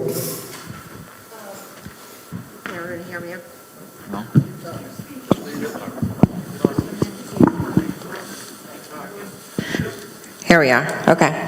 So 8 Kimball is, well, the cheapest option for Verizon is Teresa's Prime, where there is a tower that could serve the community of Woburn, which the planning board believes is the sole community for this effort.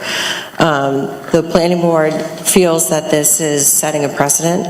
Approval would mark the first time a residential structure in Burlington hosts any wireless facility of this nature. There was never a lack of engagement. While not legally required, the board noted a lack of transparency and notification regarding the proposal for existing residents and the resulting frequent access by service personnel through residential areas. The current zoning bylaw currently prohibits facilities within 500 feet of schools. The board expressed those similar protections should apply to children living on site. The regional benefit versus the Burlington benefit, the evidence provided suggests that the installation of primarily again benefits the city of Woburn rather than serving the specific needs of Burlington residents. The board concluded that the analysis of non-residential sites, such as the trade center stated at Teresa's, was inadequate. So the wireless facilities are also being prohibited from locating in residential zoning districts in Woburn, including the area directly over that town line. We are not allowed to talk about health concerns. That was not a part of our decision.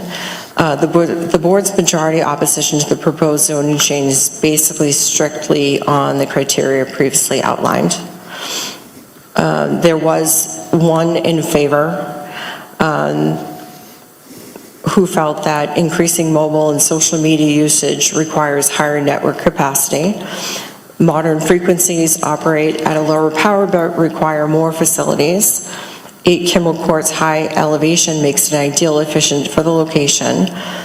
The proposal uses existing built infrastructure rather than constructing a new standalone tower. Additionally, the one in favor said the decline of landlines has made robust wireless infrastructure a necessity for modern communication. I would like to add one more point to what has previously been written. If we think back in the grand scheme of things, the wireless community is maybe a 30, 35-year young industry. When we first got our cell phones, they were a bag phone. You'd have to hop on one foot, hang your hand in the air, and maybe it would work. Allowing an additional property to have wireless capabilities puts the community into a different circumstance, especially with children in a residential manner. We don't know where technology is going to go. We don't know what that antenna that they're putting on today, we're giving them rights to put that antenna on today.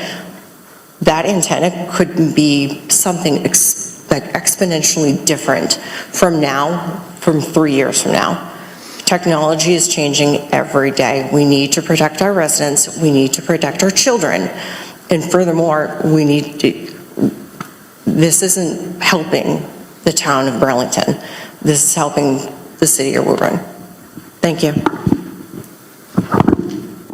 Response from the proponent. Yeah, sure. I'm sorry, I didn't know I'd get to respond. Thank you. The Trade Center site in Woburn that was just mentioned is, I think, 80 feet tall. It is blocked by the building it sits in front of. It's used to cover Route 128. Verizon has a site within about 1,000 feet of that location already. That's not an adequate substitute for the area that Verizon's trying to cover, which does include areas of both Burlington and Woburn, which is the way wireless signals work, right? They transmit through the air, and they don't really know where a town boundary is. You don't stop them. And currently, Burlington receives signal from sites in Woburn. I don't quite follow the other points that were made.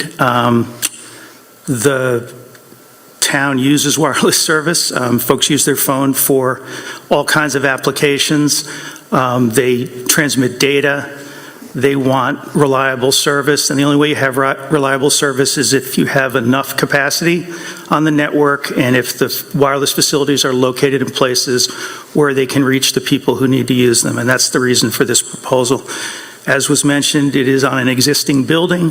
It provides a existing site rather than having to try to find a place for a new tower that, people might see as unsightly or that would be difficult to locate. That building's already there. It already has town antennas on it. The town has some public safety antennas on that building already. So it's a suitable site to place antennas on by the town's own determination, and Verizon Wireless is just looking to provide service for Burlington residents within that Verizon network. Thank you. And just for your information, if a question is raised by the body, I will give you an opportunity to respond. Thank you. Yes, Alex, go ahead. Mr. Rutfield. Thank you, Mr. Moderator. Alex Rutfield, Precinct 5. I would like to propose we give 10 minutes to any non-town meeting members who would like to speak. Again, up to 10 minutes. If we run out of people, we can go back to town meeting members. I think, no, we're not going to go there, Alex. We have adequate opportunity for a non-resident to speak, and we will get there. Mr. Prue.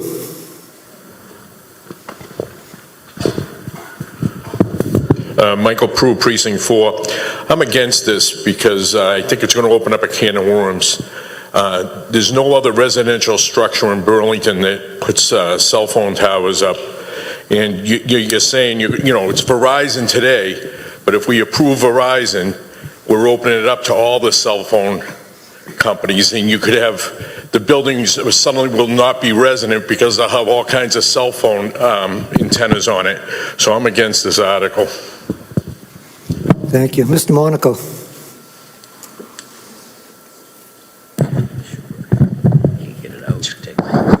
Testing. Thank you, Mr. Moderator. Frank Monaco, Precinct 4. I think what's going on is over time, the infrastructure of cellular communications has clearly changed. The technology is moved. You could call it advanced, but it's certainly moved. I think the higher frequencies, I think the frequency issues and the distance issues present requirements and considerations that were not present when this overlay district was originally designed. And in my opinion, the wrong thing to do is essentially do a one-off, not because it's not the right thing to do, it may be, but it's the right thing to do is to update the overlay district in consideration of the frequencies, the geography, and the loading that are on the infrastructure in the greater Burlington area.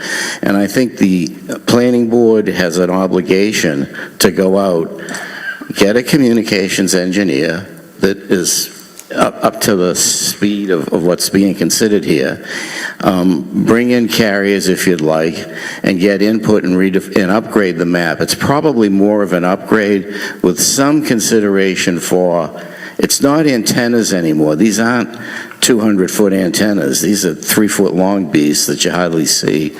So I think we need to get the map redone. I think we should do it with all deliberate speed, not delay the carriers. They have a real concern.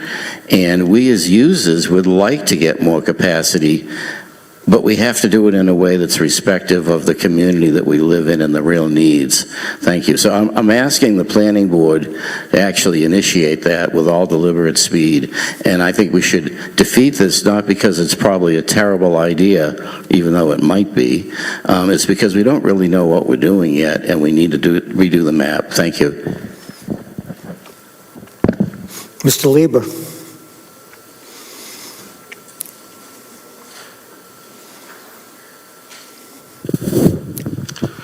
Thank you, Mr. Moderator. Blaise Lieber, Precinct 6.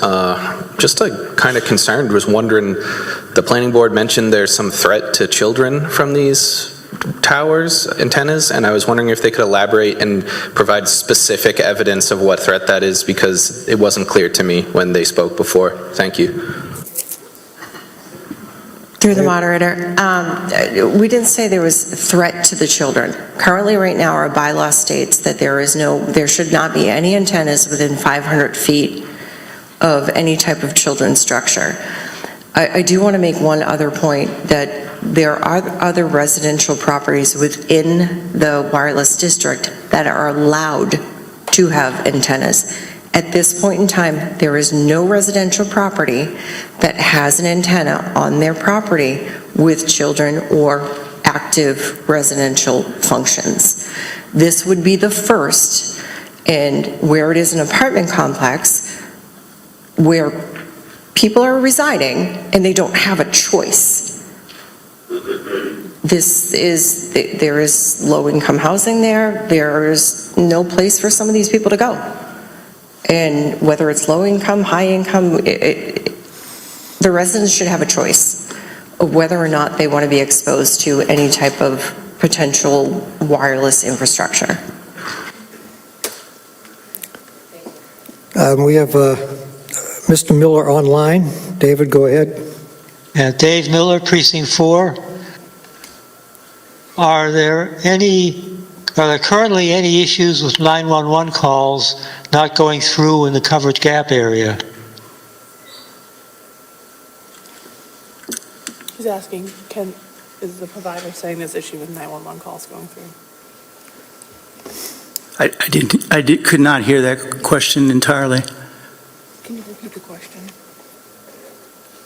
I'm saying, are there currently any problems with 911 calls not going through in the coverage gap area? Do you know the answer to that? I don't have the answer to that question, but the signal coverage in that area is weak, and there's no special dispensation for using your phone to call 911. It still requires the same radio signal, and it still requires the same receptor. But I don't have an answer to numbers or anything like that. Ms. Byer.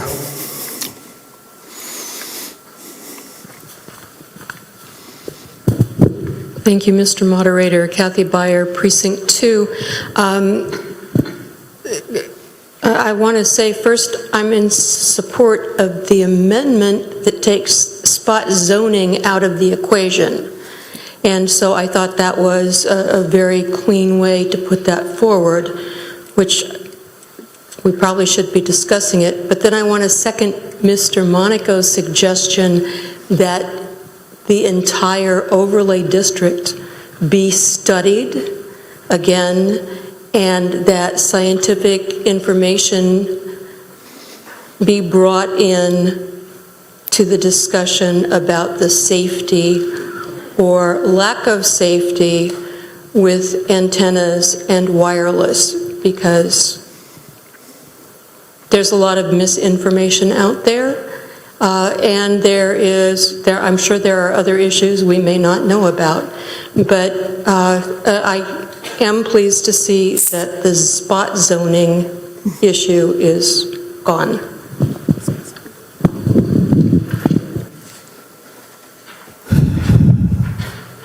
Mr. Pearson?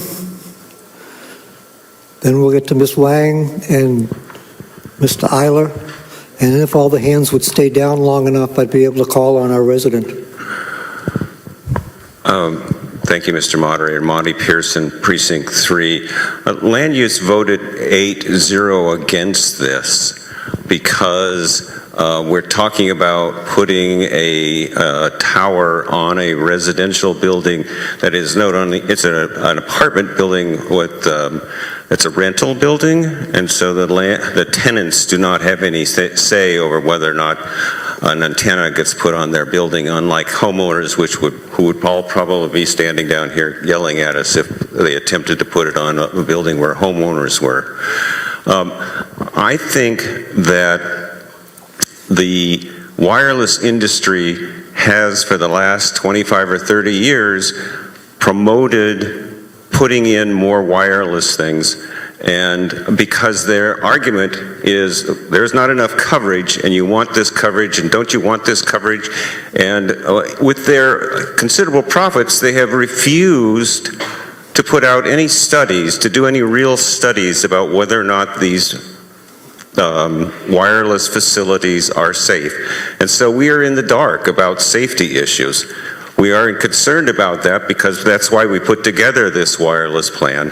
And unless some studies come out that shows definitively that these are safe on residential buildings, I don't think that we should be changing our districts to allow them to be close to residential areas, because we don't know whether it's good or bad.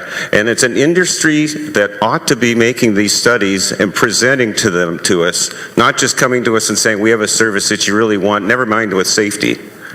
Safety is more important than that. And I think that we should vote against this so that the industry understands that they need to be concerned with safety too, and not just us, not just our planning committee. All right, Mr. Pearson. Ms. Wang, because Ms. Wong. Don't let me get them confused, I'm sorry. Thank you. Thank you, Mr. Moderator. Z1, Person 5. I'm strongly against this article because I have a couple of concerns. Because right on the top of residential building, it's basically on someone's, roof. So I do concern about the electrical harm. It's very faint, especially at nighttime, probably really noticeable. Like, do we care about that, the residents, like a nighttime sleep quality, right? And also, what if there's like an equipment malfunction? Like, would that cause like any distraction in the neighborhood? And then I know we're not supposed to talk about a health concern, but like from all the study I've been looking at, it's all around like a 15 years research. There's nothing over 30 years. And for any like a human health concern, we should follow up at least 30 years, because this is still fairly new technology and we don't have any study like that. So I just want to give you guys the fact. And then my question to you is, have you heard any complaint from like a Burlington residents in the area? I'm sure all the residents over there, they use cell phone. Like, do they complain about a poor signal, or like why has to be this residential area? But anyway, I'm really against this article. Thank you. Go ahead. There's a question to you about whether you've had complaints from Burlington about lack of coverage. About coverage inadequacies? Yes, coverage in this area. Verizon tracks the calls and tracks the problems in their network. They know coverage. They will take notice of complaints, but they're not waiting for complaints to plan for what they know their network needs are. I can't answer the question about whether Burlington itself has called or someone in Burlington has called. Martin, I don't know if you have any of that information. No.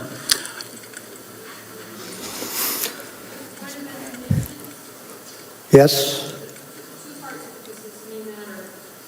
Could you wait for a microphone, please?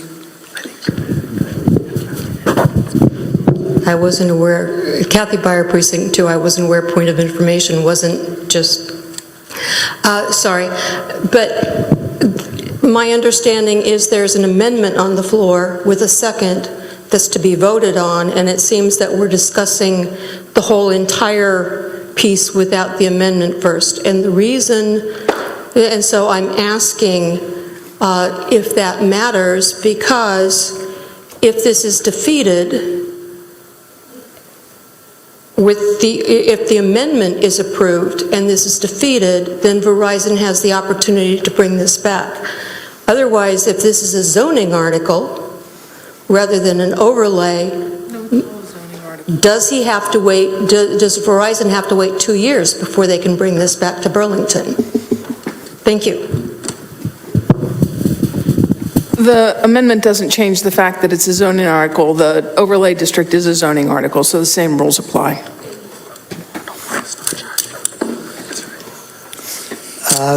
Okay, so I've noted the issue there that we first have to decide whether we want to accept Mr. Eiler's amendment. And after we vote on that, or decide on that, excuse me, we will go back to discussing the main motion. Okay? So all those in favor of Mr. Eiler's amendment? Thank you. All those opposed? All right, the amendment passes. So now we are back to discussing the main motion, which is pretty much what we've been doing. Now, if everyone will put their hands down for just a minute. Oh, look, there's no town meeting member asking to talk. Ms. Wexler, would you like to speak? Thank you.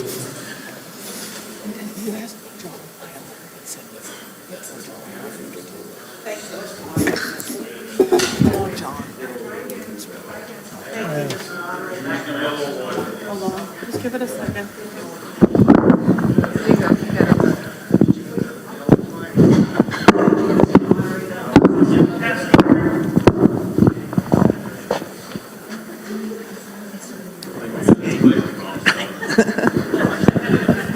Thank you, Mr. Moderator. My name's Barbara Wexler, and I live at 5 Arborwood Drive. And I'm speaking as a resident and an owner of property in Arborwood condominiums, and a close abutter to 8 Arbor Court. My reasons for urging you to vote against the petition include the following. Wireless cell sites on occupied residential buildings pose potential health risks.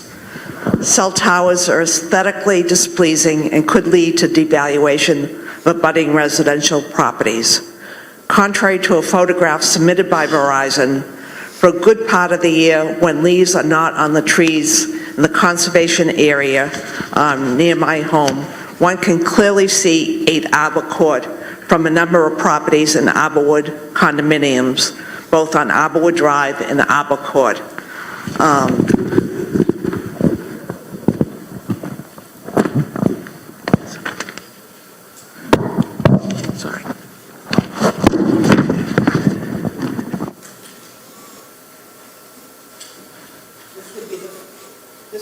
First time a cell tower would be allowed on an occupied residential dwelling and would set a dangerous precedent.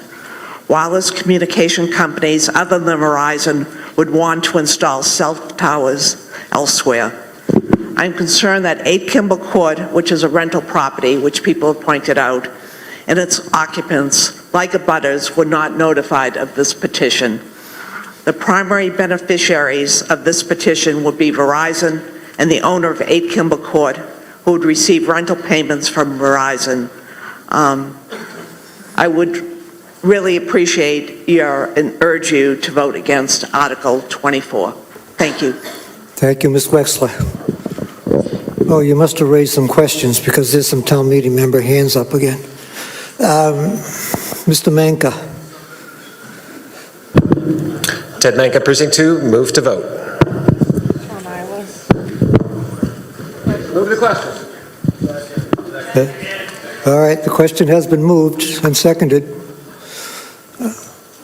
All those in favor of moving the question? Thank you. All those opposed? This is a 2/3.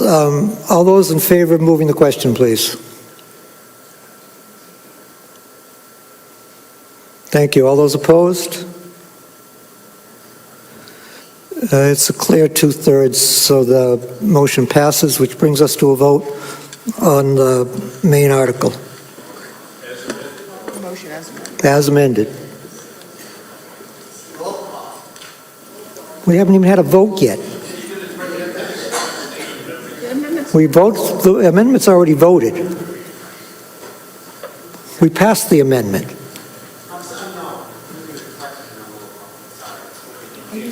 You want a roll? You want me to have a count on moving the question? I'm sure I can do lots of things. All right, I've been asked to get a count, so that means I need a couple of people who can count. Nobody seconded it. Ooh, I'm glad we have some people here in front of me keeping my. All right, there's been no second. Oh, now it's been seconded.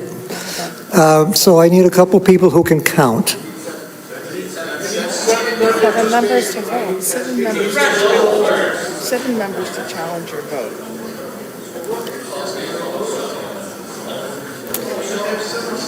We need 7 for a roll call. I don't think we have any. If you're challenging your decision under the statute, you need 7. It's not a roll call, it's a count. All right, well, town council is informing me that anyone who wants to anytime you challenge my ruling, you need 7 people to do so, whether it's roll call or not.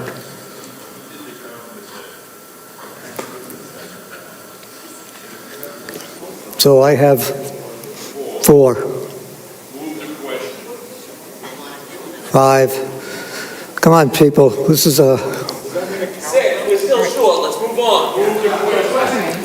We've already moved the question. You already voted on it. How many chances are we going to give them?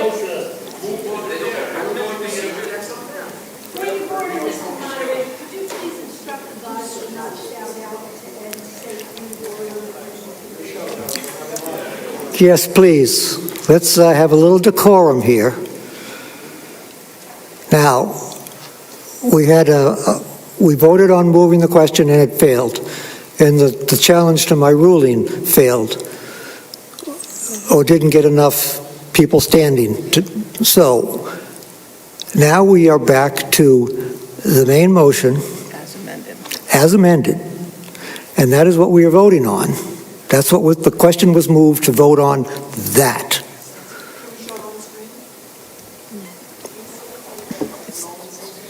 It's to change the map. It's to change the map and not the language. Okay? Is everyone clear on what it is we're up to? All right. All those in favor of the amended article?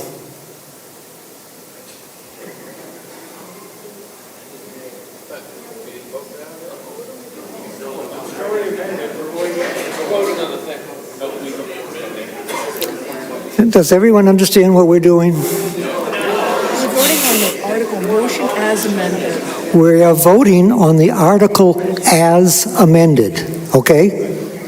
Do you want this article to pass or not? All those who are in favor of this article passing, please raise your hand. All those opposed? The article clearly fails.